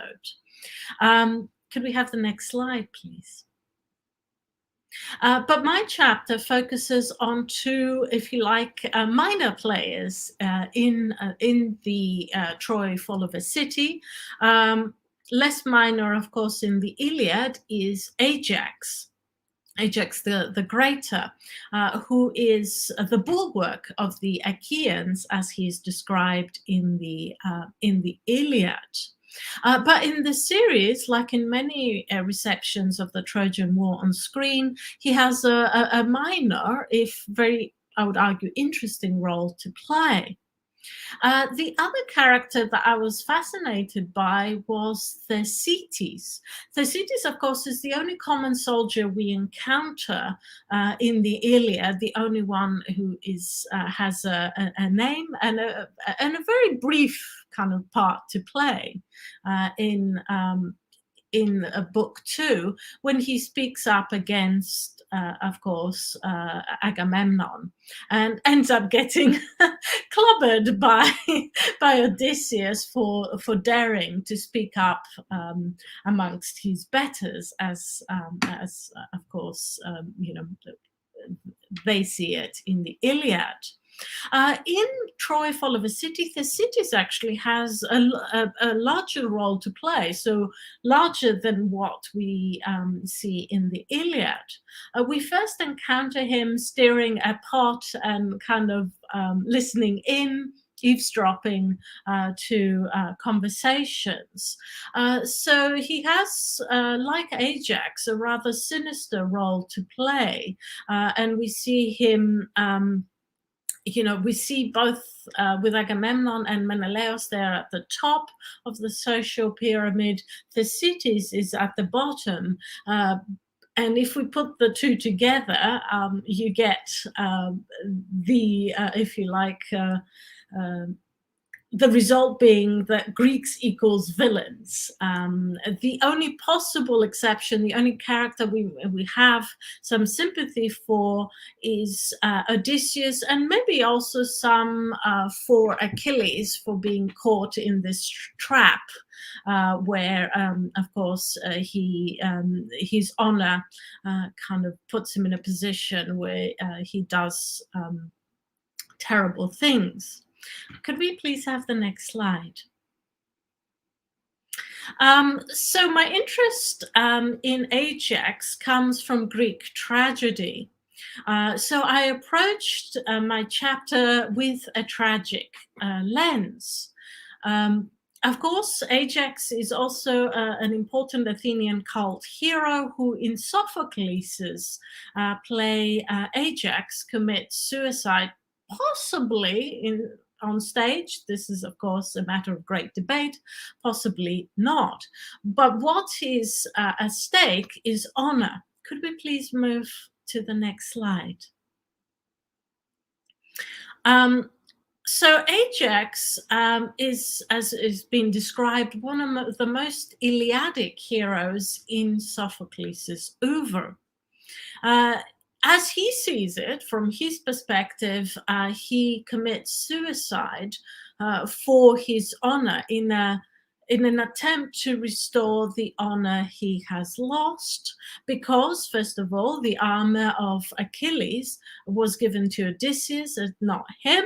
And when he tried to avenge that dishonor, Athena cast a madness on him. And instead of killing his fellow Greeks as he was planning, he killed some animals. So apologies for the reference to animal cruelty here. He killed animals instead of his comrades. And that's actually deeply shameful. It would have been less shameful for him had he succeeded. This is, of course, a very good reminder of how different the Iliadic code of honor is to modern ideas about what honor means. And he decides that the only way to redeem himself is to fall on the sword given to him by Hector when they exchange gifts at the end of their duel, which had, of course, as we know, because they were equally matched, no outcome. It was a draw. Could we please move to the next slide? In modern times, what's been really interesting about the reception of Sophocles' Ajax is connecting Ajax with war trauma and PTSD. Many recent versions of Sophocles' Ajax, including Wertenbaker's in 2013, explain Ajax's madness and his behavior in general as the result of trauma, of war trauma, fighting a war away from home for 10 years, means that Ajax has become so used to violence and brutality that he can no longer see things in a different way. Also, Brian Doris's Theatre of War project is worth mentioning. He uses Sophocles' Ajax as one of his reading texts, in which he and actors read passages from the ancient play, and then it's discussed, is used as a tool for discussion for his audience.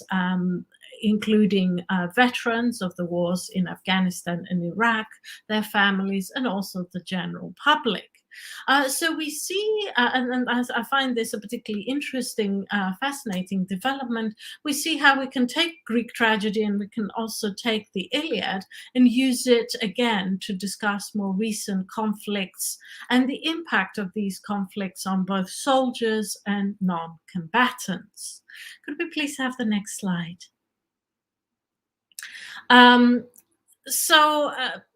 Ajax is increasingly portrayed on stage as showing symptoms of PTSD. I've included this very long list of the terrible side effects of a post-traumatic stress disorder, to give it its full name. Which can include depression, feelings of, the world is against you, distrust of authority, alienation, hypervigilance, and aggressiveness, both in terms of thought and action. So we can definitely read or reinterpret Ajax's symptoms in the play using this modern lens. It is without a doubt anachronistic and not what Sophocles is originally intended, but it does help the play speak to a modern audience. And it's fascinating to see the popularity of Ajax, the play, rise in the 21st century. I would argue largely in part because of this connection being made between Ajax and more recent conflicts through discussion of war trauma and PTSD. So this has been a very interesting development and has helped the play gain in popularity in the 21st century. Could we please have the next slide? So this is just an example from a modern reception of Ajax in modern fatigues, suffering from war trauma. So in these modern receptions on stage. Athena's Curse of Madness is interpreted as war trauma. Of course, the ancients understood madness in a very different way, as a curse, as a punishment from the gods, and not something sort of internal, but something external.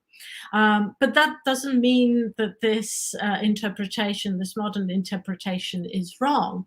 It's how the play can be adapted to more directly speak to a modern audience who can understand, war trauma and madness and the violence that arises out of those in this particular way, whereas they find it much harder to understand the ancient, if you like, Olympian perspective, where madness is an external force that descends on Ajax in this particular case and drives him out of his mind.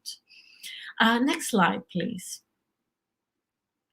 Now, Ajax's reception in the movies is very different and does not actually pick up on this strand of its reception on the stage.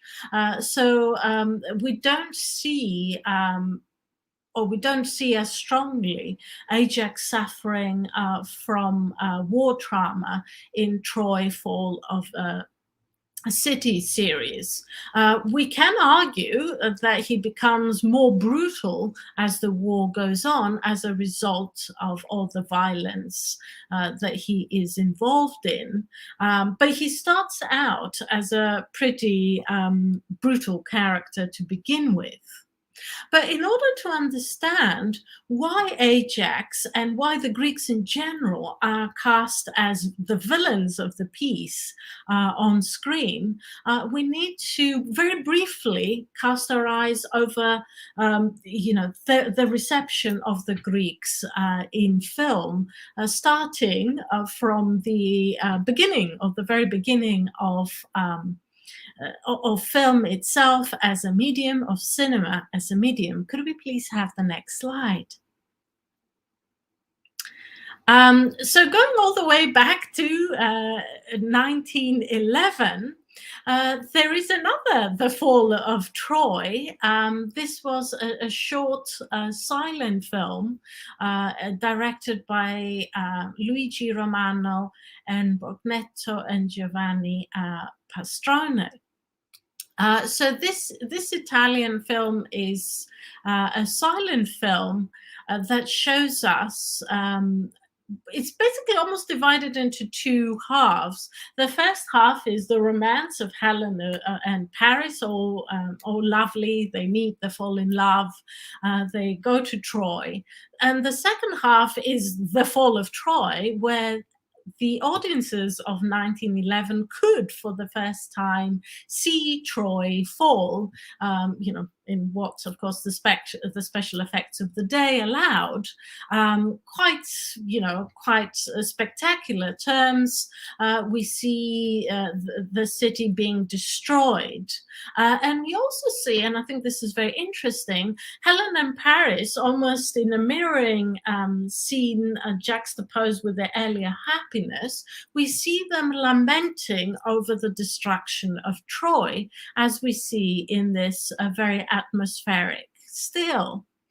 So this interest in the destruction of Troy can be traced back to the very origins of cinema at the beginning of the 20th century.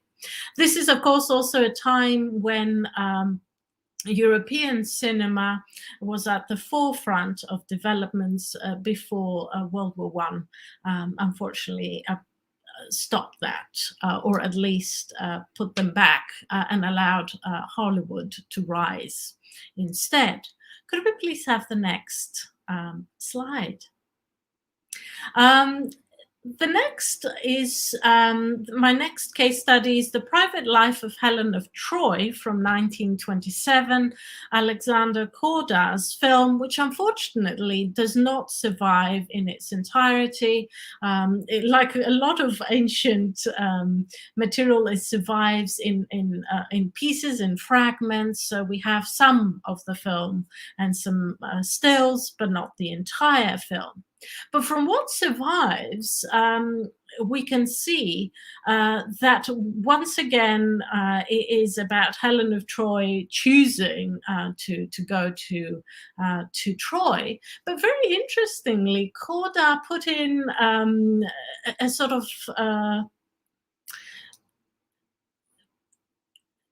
the idea that consumerism is or economics is behind many wars.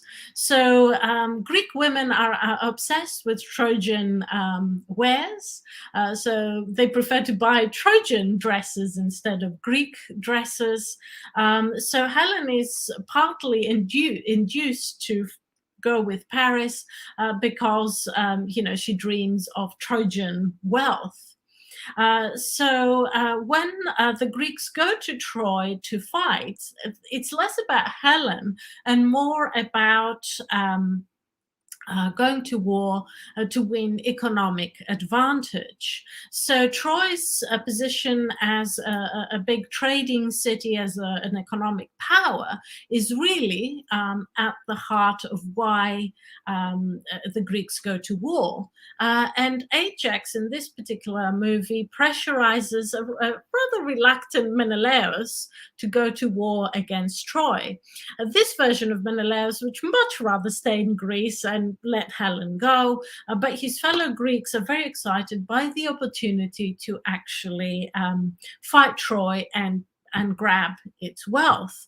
And this strand of the reception, this emphasis on economic reasons as the more deep-seated reasons behind the decision to go to war at Troy, is also present in the 2018 TV series. When the Greeks first arrive, there is a council with the Trojans, sort of an embassy, an attempt to, arrange peace. But what the Greeks demand is very heavy economic penalties, which, as Priam says, would destroy Troy. So they refuse, making it clear that most of the Greeks are there because of Troy's wealth. They also, as the series progresses, place an embargo on Troy. That means that the Trojans end up starving. And there's there's a desperate attempt to try and get food. So these kind of this discussion of more deep-seated reasons as to why the Greeks go to Troy is I think present quite early on in the reception of the Trojan War on film. Could we please have the next slide? Helen of Troy, again, the emphasis on Helen and the romance between Helen and Paris, was also a film in 1956, shot in what at that time was, the newest technology, CinemaScope, and of course in full and very vivid color. It is a sort of one of Hollywood's attempts to dramatize the story on film. And what is very interesting is that we see another version of Ajax in this film, but this is a kind of quite a different version. We have an Ajax whom Achilles accuses of being a disgusting glory hunter. And in the beginning, Ajax, fights Paris while they're still in Sparta, and Ajax loses to Paris.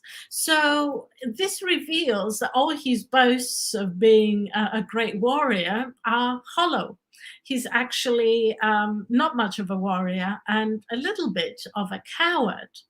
But nonetheless, he joins in the expedition against Troy, and sort of is kind of in the background of the film, same as Ajax is in the 2018 Netflix series. So Ajax's role is always small, but I would argue interesting in the long history of the reception of the Trojan War on screen. Could we please have the next slide?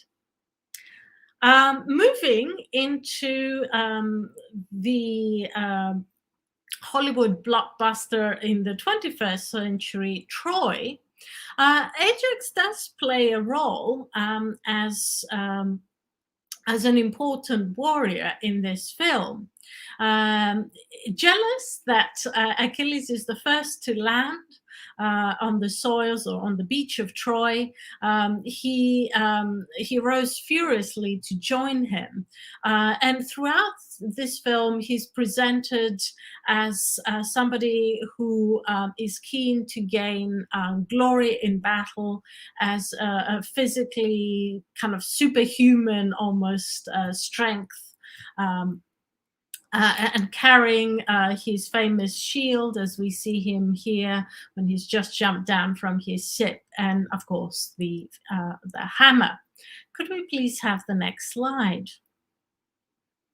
Unfortunately, as happens to many other famous characters in this film, they die before they get to what I would call the tragic post war at Troy moment. So in the film, he's actually killed by Hector, who manages to win not because he is physically stronger, but because he outsmarts, he outthinks Ajax, and that's how he wins. So this version of Ajax does get some Aristeia moments, but he ends up dying, and of course we don't get the Sophoclean sequel, if you like, in this version, as it is shut down by his death. Could we please have the next slide? So the conclusion is that in his reception in popular culture, particularly on screen, Ajax is more, is more brawn than brain. He's presented as a kind of rather unintelligent, brutish warrior, sometimes, strong, sometimes, as in the 1956 movie, even that is a smokescreen, but as not really an interesting character. He becomes almost a symbol of the brutality of the Greeks, of the Greek army at Troy.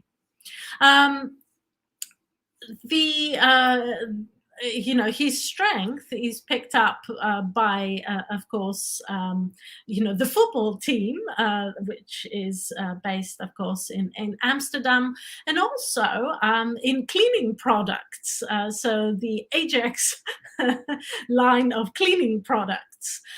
So his association with strength kind of remain, but the complexity of the character and some of his more noble qualities, I would argue, fall away.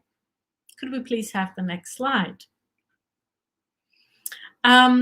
So in Troy, Fall of a City, he does have a very brief Aristeia moment in episode 2, when we get the opening battle between the Greeks and the Trojans after the embassy fails.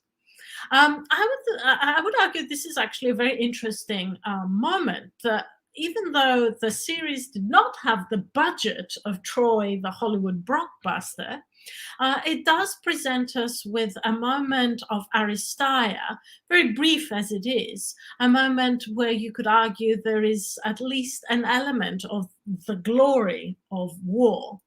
And Ajax is the first warrior to be named by Hera, the goddess, who is, of course, on the side of the Greeks, before all the others. And he is Ajax of Telamon, unbeatable in brawl. And here we see him as he advances into battle in full armor with his big warhammer, not carrying a shield in this particular portrayal. So this is his one very brief moment to shine. The rest of his portrayal in the series is very negative. And notice also that he's unbeatable in brawl, i.e. somebody who enjoys fighting, brawling, not the noble protector and warrior that he is in the Iliad. So he's presented as a very uncouth and, rather unintelligent character who just follows orders. But as the series progresses, we also see more signs of his brutality. For example, in the final episode, he physically restrains Helen and makes her watch as Paris is killed. He also sets up that kill by softening Paris and then leaving Menelaus to finish him off. So the trajectory of this particular character is from bad to worse, basically, in the series, and that is the general trajectory of the Greek army as a whole. He is just one representative. Could we please have the next slide? Thersites' cruelty, I think, is worth mentioning. I did set this in the beginning, that Thersites plays more of a role in the series than he actually does in the Iliad. His final cruelty is to actually reveal the location of baby Astyanax and his nurse, whom Odysseus, the night before when Troy fell, had deliberately sort of turned a blind eye to. So Thersites betrays, betrays them to his fellow Greeks, and of course that leads to the killing of baby Astyanax. So Thersites is presented as, a low character, cruel and cunning, that is there very much for what he can get out of the war, wealth, and women. The final scene in which he features, he's leering at the nurse as the ships sail away. So he, even more than Ajax, he is a very black character. I think this was the creatives' kind of way of showing us that because Agamemnon at the top is, such a terrible leader, this trickles all the way down to the bottom, which is Thersites, this cowardly Greek soldier who is, who gets his way by, betraying people. It's also worth mentioning that he's part of the trick of how Troy falls in the series. He's left behind, staked on the beach, supposedly because he'd been bad-mouthing Menelaus, saying that he couldn't keep his, his wife in order, and bad-mouthing Agamemnon as a bad leader. So supposedly that's why he's left behind. The Trojans show him mercy and take him into their city, but of course he betrays them by helping his fellow Greeks come out of the wooden horse and begin the terrible destruction of the city. So again, a minor player, but one that has a key role to play, and a symbol for, you know, what terrible villains the Greeks are in this version of the story. Next slide, please. So I will leave it here, especially as we started very late, so we have time for discussion. I hope you enjoyed this journey, this brief journey through the portrayal of the Greek army in the Trojan War in the 20th and 21st centuries. Thank you, obrigada, for your attention. Thank you very much for your thought-provoking presentation, Professor Bakogianni. It was a great pleasure to hear you. We have already 4 or 5 questions in the chat. We'll soon put them on the screen. But first of all, I'd like to synthesize your talk in Portuguese. So if someone didn't get it quite right, it would be good for them. But before that, I would like to put a question so you can formulate an answer while I synthesize it. It is about the difference of dealing with a series like Troy, The Fall of the City, and a film in the cinema tradition when we are making classical reception studies. Is there a difference or not? And if so, what kind of difference? But while...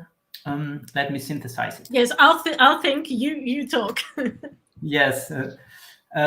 Sobre a apresentação da professora Bakogianni, ela começa mencionando como essas guerras do passado, no caso mitológicas, como a Guerra de Troia, podem ser uma via de diálogo para refletir sobre guerras do presente. Ela menciona as guerras do início dos anos 2000, né, a invasão do Afeganistão, depois do Iraque, e como esses eventos históricos do início do século XXI tiveram um impacto na produção de séries e outros materiais culturais relativos a esse assunto.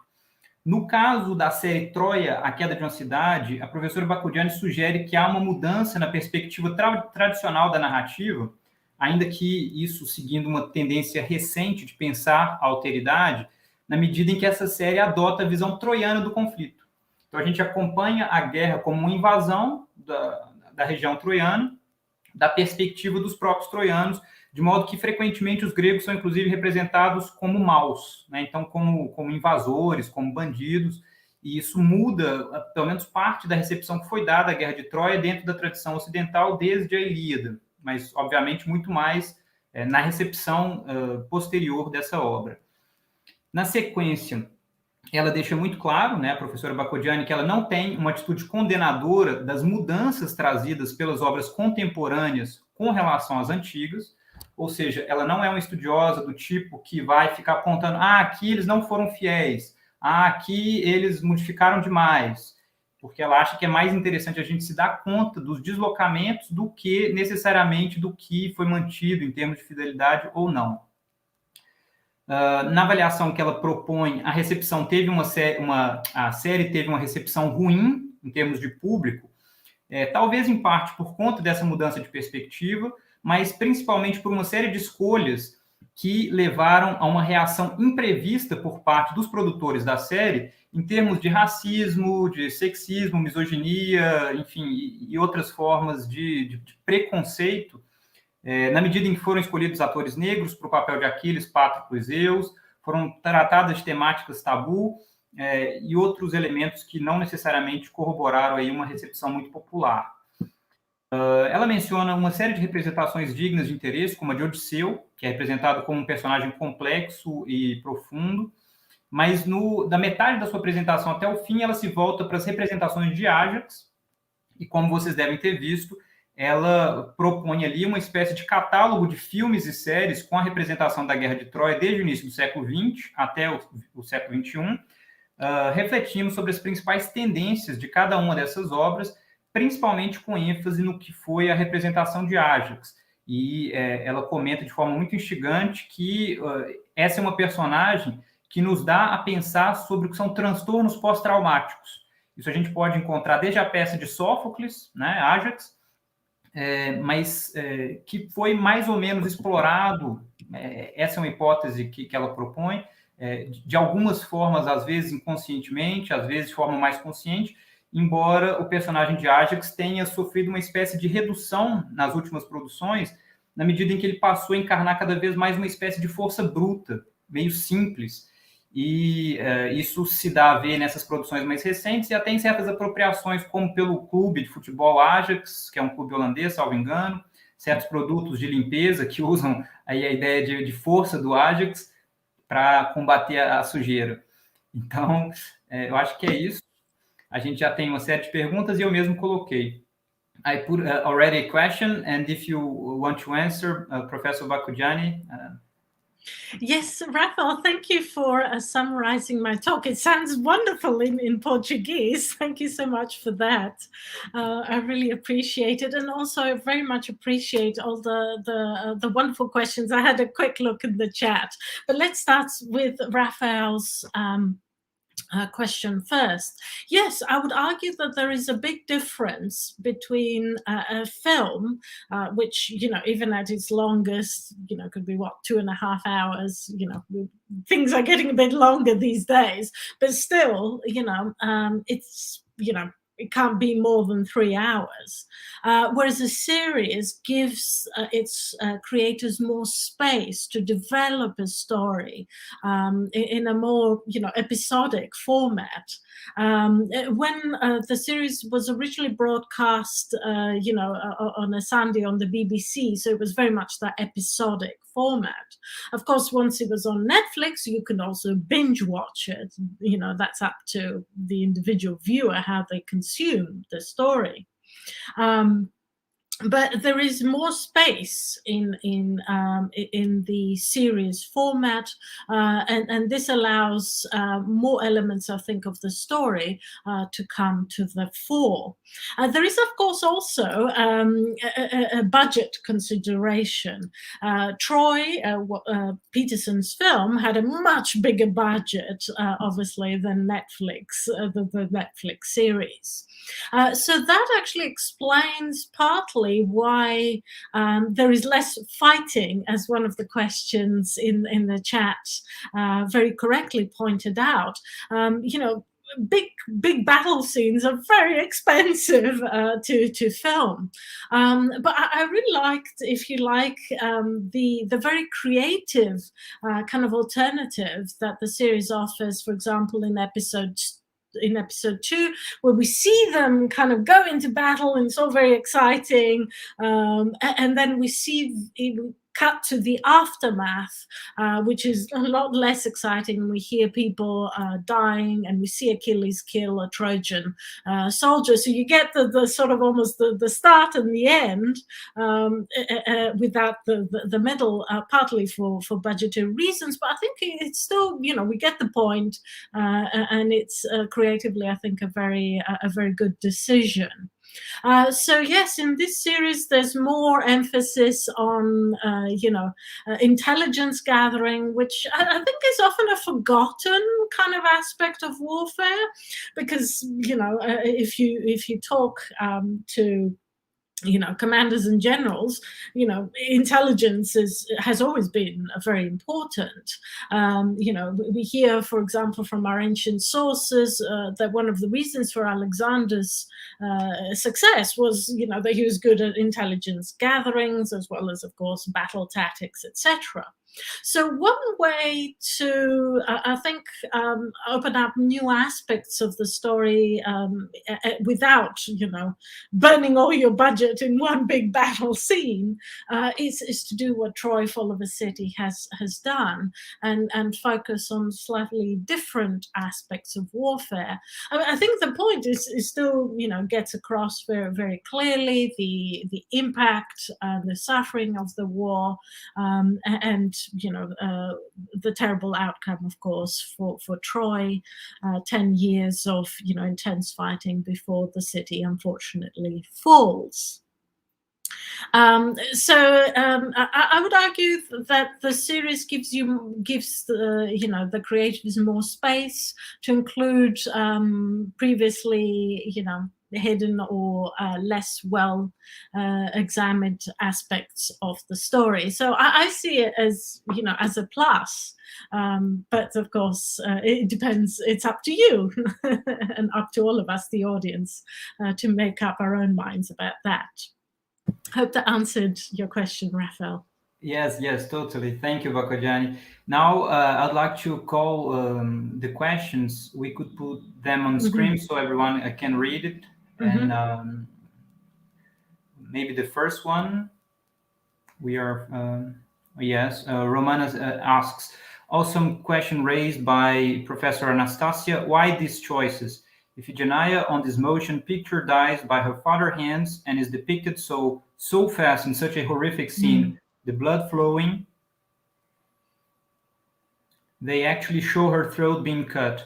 So I'd like to hear more about it, if it's possible. The choice of showing a young girl being murdered and the emotions that it implicates on the audience. Yes. My chapter, sorry, continue. Yes, sorry. The images are very persuasive on choosing sides and has a particular point of view. After all, can we say that the director's author's choice tells us about the audience needs to question? Thank you very much, Romana, for your question. I would have loved to talk more about Iphigenia. It's just that somebody else wrote that chapter, so I couldn't kind of encroach on their territory. But from my own reaction to watching the series, I can say that they made the sacrifice of Iphigenia deliberately horrific, placed the blame squarely on Agamemnon, as this being his choice, as a way to kind of set the scene for his mental breakdown. So he sacrifices his daughter, which is hard for him. He's not totally emotionless. He does feel it. And he believes that once he does that, that guarantees him victory in Troy. That doesn't happen immediately after that first battle we see.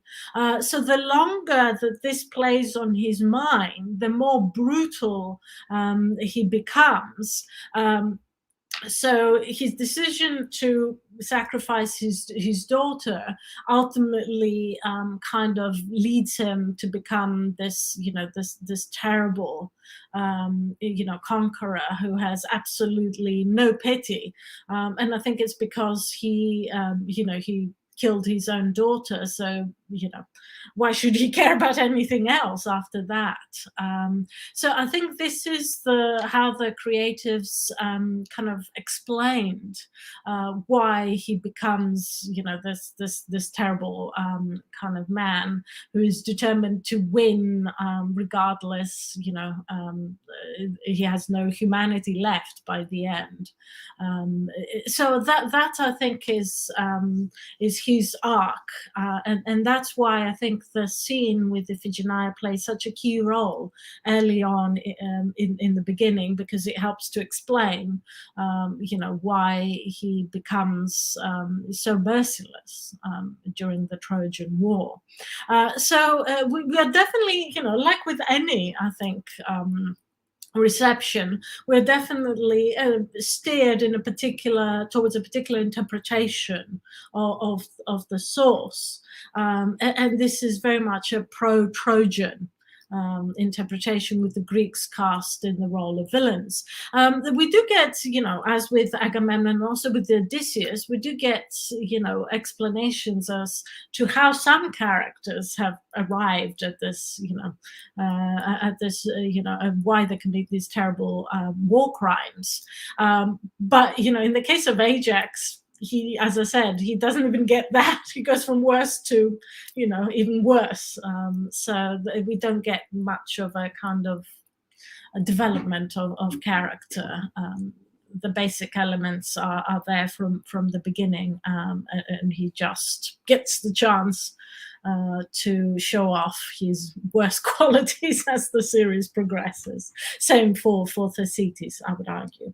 And it's interesting how the Greeks are set up as, this society that worships power and money and, force, versus the much more kind of communal Trojan society where, people can speak their minds, their different points of view are discussed. We see war councils at Troy. So, the contrast between the two societies could not be more clear. And I think also very clear is which side the audience should be supporting, i.e. the Trojan side. Thank you very much, Professor Baccogiani. Thank you, Romana, for the question. Now there is a question by Professor Edson Martins. He asks, Professor Anastasia, speaking of dialogues between adaptations of the Iliad in cinema, if we compare this show, Troy, with the film directed by Wolfgang Petersen, Troy 2004, what draws your attention in terms of the most salient similarity or difference in the construction of these two filmic narratives in contrast? Thank you very much for the question. There's a lot of, I think, both similarities and differences, some of which we've already discussed. I would mention that one thing that I really liked about Troy, Fall of a City is that they included the supernatural and the gods and made them key parts of the story again. Whereas in Troy, the 2004 Hollywood epic, sword and sandal epic, they leave out the gods. The gods are not really there. I think, I understand why they chose to do it. Perhaps seeking to appeal to a more secular society, and also because we don't believe in the Olympian gods anymore. But I think that takes out a very important element from the story of the Trojan War, and that's the role played by the gods, who I think are presented, as very mysterious, as quite capricious. They definitely take sides, as in the Iliad. So I would argue that one of the best things about the series is bringing the gods back into the story and presenting them in such an interesting way. We see them, for example, as presiding over the opening battle, each side,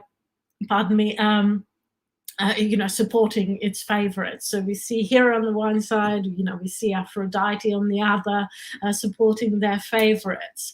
So I think that was to me a great development in the series. And also, as I said, the longer form allows more, more smaller stories to come into it. As well. It's interesting that the Troy, the movie, does focus more on the Greeks, and of course we get, a more sympathetic portrayal of Achilles. Such are the demands of Hollywood epic. You have to have your hero, even if he's got some issues, and you have to have the central romance as well. So these will be, some of the big differences that I can see. But the portrayal of the Greeks as being in the wrong, I think, is very much in Troy too, Troy the movie. Thank you, Professor Baccogiani. Thank you, Edson. Now we have a question I think you have already addressed from Marina, where she asks about the choices this series made about representing more tactics and planning. And you already answered, I think, the reason for that. Yeah, budgetary reasons, but I think they actually developed it in an interesting way, talking about tactics. We see the war councils, we see the key role of spies, as in any war. So yeah, I personally, I think they dealt with that very, in very interesting ways. Oh, great. There is a question by Professor Renata, if we could put it on the screen. Thank you. Concerning PTSD and classics, how do you evaluate theater of war productions and its projects, such as a dramatic reading of Ajax designed to increase awareness of psychological health issues? Thank you. Thank you, Renata. A very interesting question, especially for those of us who are very interested in Greek tragedy and its performance on the modern stage. It's worth noting, of course, that Doris's project isn't about fully staged performances. These are dramatic readings, and the intention is for these readings to spark discussion. It's using the ancient texts in very particular ways, with the focus being very much on this idea that talking, the talking cure, the talking about all these, terrible experiences that the soldiers had, the impact on their family, and also, of course, the general kind of public discussion about, the wars of Afghanistan and Iraq on the American public, but also more generally and globally. So it's kind of reshaped for a very different purpose. Now, as a reception person, I have no problem with that. He makes it very clear, that that's what he is doing, and I think it's revived the fortunes of Sophocles' Ajax, which was hardly performed, for several decades. And yet, once we get to the early noughties, it comes back into popularity, back into the repertoire. I remember seeing a very early production, I think it was in 2002 or 3, just, as the war had started, in which set Sophocles' Ajax in a World War I camp. So making the connection with that war, and I think it really helped audiences reconnect and find kind of modern connections that they could make with Ajax. Because if you think about the play, from a modern perspective, it's actually quite hard to understand the kind of the warrior ethos of the Iliadic warriors. It's something that is alien to us. So reinterpreting, recasting, adapting the play in these ways has actually allowed us to bring it back into the conversation. Yes, these interpretations are anachronistic, but to my mind, they add rather than subtract to our engagement with Sophocles' wonderful play. So personally, I'm greatly in favor of those kinds of adaptations. It's much better than the play languishing, in obscurity as it had been doing for several decades. So I see it as a good development. Oh, great. Thank you, Professor Baccogiani. Thank you, Renata. About this question, there is also, I think, a novel by Pat Barker that was published in 2018, The Silence of the Girls, where she represents Ajax developing a kind of PTSD, post-traumatic trauma. And it's quite convincing when we read it and we see it developing in the character. Is amazing. I think it's very nice.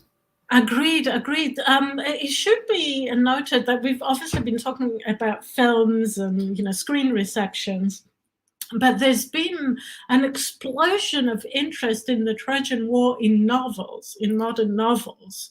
We could go all the way back to Margaret Atwood's The Penelopiad back in, 2005? Something along, don't quote me on this. But, going back to seeing the Odyssey from a female perspective, and we get a lot of that, especially female novelists writing about the Trojan War and bringing in different perspectives. So the fact that Barker included, a PTSD reading of Ajax, to my mind, is evidence of how popular this modern interpretation of Ajax is. That it's become a dominant thread in his interpretation in the popular culture. So yes, success brings more success in that sense. If some idea, some new adaptation of the classics really clicks with a modern audience, then I think it just becomes more and more discussed and popular, and appears in many other different kind of genres and media. So as I said, it works so great, and gives us more to discuss, so even better. Yes, amazing. We still have about 10 minutes of discussion, and there is a question by Professor Maria Cecilia Coelho, yes, and another curiosity as well. About the private life of Helen of Troy, could we think that the motive of money is a way to escape from the motive of Eros, as this could conflict with the strong comic tone of the film? Thank you, Cecilia. Yes, very interesting question indeed. It's interesting that even maybe at this early stage of the reception of the story on screen, particularly obviously in cinema, maybe they were a little bit fed up with all the focus on the romance, and obviously Corda was trying, he's a burlesque, sort of a fun version of the story, and perhaps that's why there is this there's a lot of comedy to be derived from consumerism, and the Greek women's obsession with all things Trojan. But I think there's also a serious element here. 1927, the Roaring '20s, when following the terrible devastation of World War I, people just let loose, and it was all about flash and consumerism and having a good time.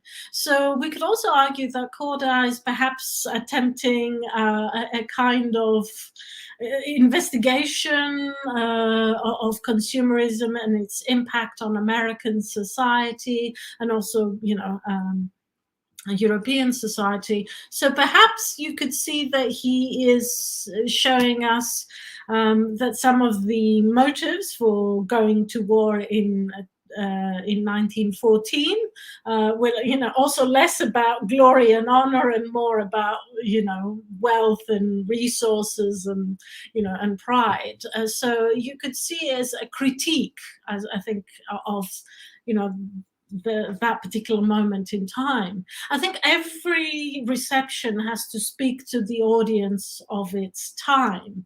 It's just certain themes like, Eros, and, also why people, investigating the deeper reasons why people go to war are still, still important, and we're still discussing them. Alas, if only these issues would go away, I think we'd all be happier, but there is no sign of that, alas, in the horizon. And there is also a curiosity. She asks if you have any comments about Ajax not being in Manfred Noah's super production from 24. I'm afraid I haven't really seen that one, so I can't comment. Apologies. Thank you for the reference. I will follow it up and we can discuss later. Well, amazing. Thank you very much, Professor Baccogiani. If we don't have any more questions, there is a lot of congratulations. People are really happy to have heard from you. Your suggestions. Is Marina asking another question here? Mm-hmm. I haven't seen before, but maybe now. Yes, I think she's about Andromache, right? Yes, I don't know if this discussion fits here, but I think the portrayal of Andromache is interesting in contrast with Helen's. She too is not from Troy, yet she's more knowledge of their culture. Yes, actually, this brings up an important point. I can see do you want to finish the question, Raphael, and then I will continue? Yes, it's possible. She wants to, but can't have a baby, while Helen left her daughter in Sparta. Her love for Hector is older compared to the passion between Helen and Paris, and the last one. She also seems very serious, conservative, and prejudiced, contrasting with Helen, who will do crazy things for love. It seemed to me that the series didn't want us to like Andromache very much. Yes, that's actually a very interesting comment. Thank you for bringing it up, Marina. Yes, yes, it's perhaps a slightly less sympathetic portrayal of Andromache, although, you know, the terrible suffering that is inflicted on her at the end in episode 8, you know, and the very, you know, and her comment to Odysseus about, you know, how terrible the Greeks are behaving, I think does leave us with a good impression of her at the end. But also, I mean, Helen's portrayal, I think, is really interesting in the series, and there is a lot of space to develop that, much more than in Troy, the 2004 film. I think she's quite an ambiguous character in very interesting ways. Yes, she ends up doing crazy things for love, and in some respects, you know, we can see that as sympathetic, or we can be on her side. But also remember that she ends up, you know, inadvertently helping the Greeks. So she's not, you know, an entirely good character. She's very complex, which personally I loved. I thought that was great. But perhaps this comes, you know, the emphasis on Helen perhaps allows us less time with some of the other female characters.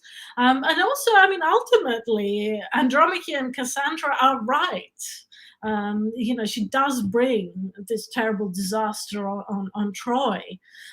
So I think it's good to see a complex Helen, you know, with who's very conflicted and ends up, you know, in the end, you know, she does behave badly as a Greek. Versus, you know, the much more sympathetic and heroic Trojans. Of course, Paris's character is also deeply, you know, ambiguous and conflicted. So that's interesting. Ultimately, of course, the way the series leaves it, you know, their love is valorized, but that doesn't negate the fact that it brought this disaster on Troy. So yes, very interesting Helen, I think, in the series, and there's a lot of discussion in other chapters about in Monica and Antoni's collection about Helen. I was told to steer well clear, so I did. Well, thank you very much, and it's quite interesting to see how manichaeistic the contemporary approaches to the War of Troy tend to be in comparison with Homer's treatment of the same matter. I think we are quite uncomfortable with the idea that in war maybe there is not only one right side, and we tend to take sides more desperately, I think. Yes, and I think also on screen we're still stuck with good guys versus bad guys kind of duality. It's become, I think, more interesting with more complex characters more recently. You know, it's not entirely white hats and black hats. You know, to go back to the Western kind of example of, you know, if you wore a white hat, you were the good guy. If you wore a black hat, you were the bad guy. You know, visually making it clear to the audience who they should be cheering for. I think it's become a little bit more complex than that. Including in the Western as a genre. But it's still very much, you know, people want to, you know, be clear on whose side they are going to be. And I think it's very clear when it comes to the war at Troy on screen, it is, you know, on the side of the Trojans. And I would argue, even on stage, when you get, you know, the performances of plays like Euripides' The Trojan Women, it is presented as an anti-war play, which is not, you know, originally. You know, there's nothing wrong in interpreting it that way, and it's good to understand why this interpretation has become the dominant one, but it is an interpretation. Maybe one day we will see again a more complex, truly complex kind of portrayal of the Trojan War. But perhaps maybe when there is not so many wars happening all around us, maybe that will be the time for more complex portrayal on screen. But we shall see. As reception scholars, our job is to follow the trends and discuss them. We do not have the money to make films or TV series. If only, then we could do what we wanted, but we don't. So we observe, we discuss, and hopefully demonstrate the ongoing importance of the classics in the modern world. They're far from being dead. They're very much alive. They're part of the conversation. How they're part of the conversation might change, but they're still very much with us, and that's wonderful. That's what we all hope for the classics to continue to be adapted and discussed. As classicists, that is what we hope for, and it's very much, I think, the case in popular culture, and that's wonderful to see. So I'll leave it here. Yes, thank you very much, Professor Bakhogiani. That's the exact note, I think, to end this first day of the colloquium. I'd like to thank you in the name of everyone here from the organization and also the public. There is a lot of people thanking and also congratulating you for this wonderful presentation. Eu gostaria de agradecer também às monitoras, tanto a Gabriela Moura quanto a Giovanna Giannini. They did a great job with us here, and also the public. Obrigado pela presença de todo mundo, foi um prazer enorme, e em nome da organização do evento, eu agradeço e convido vocês a aparecerem aqui de novo amanhã para a continuação desse primeiro colóquio internacional História e Mitologia em Séries. Muito obrigado. Thank you, Professor Bakhogiani. It was a great pleasure. Obrigada. Bye-bye. Bye. And good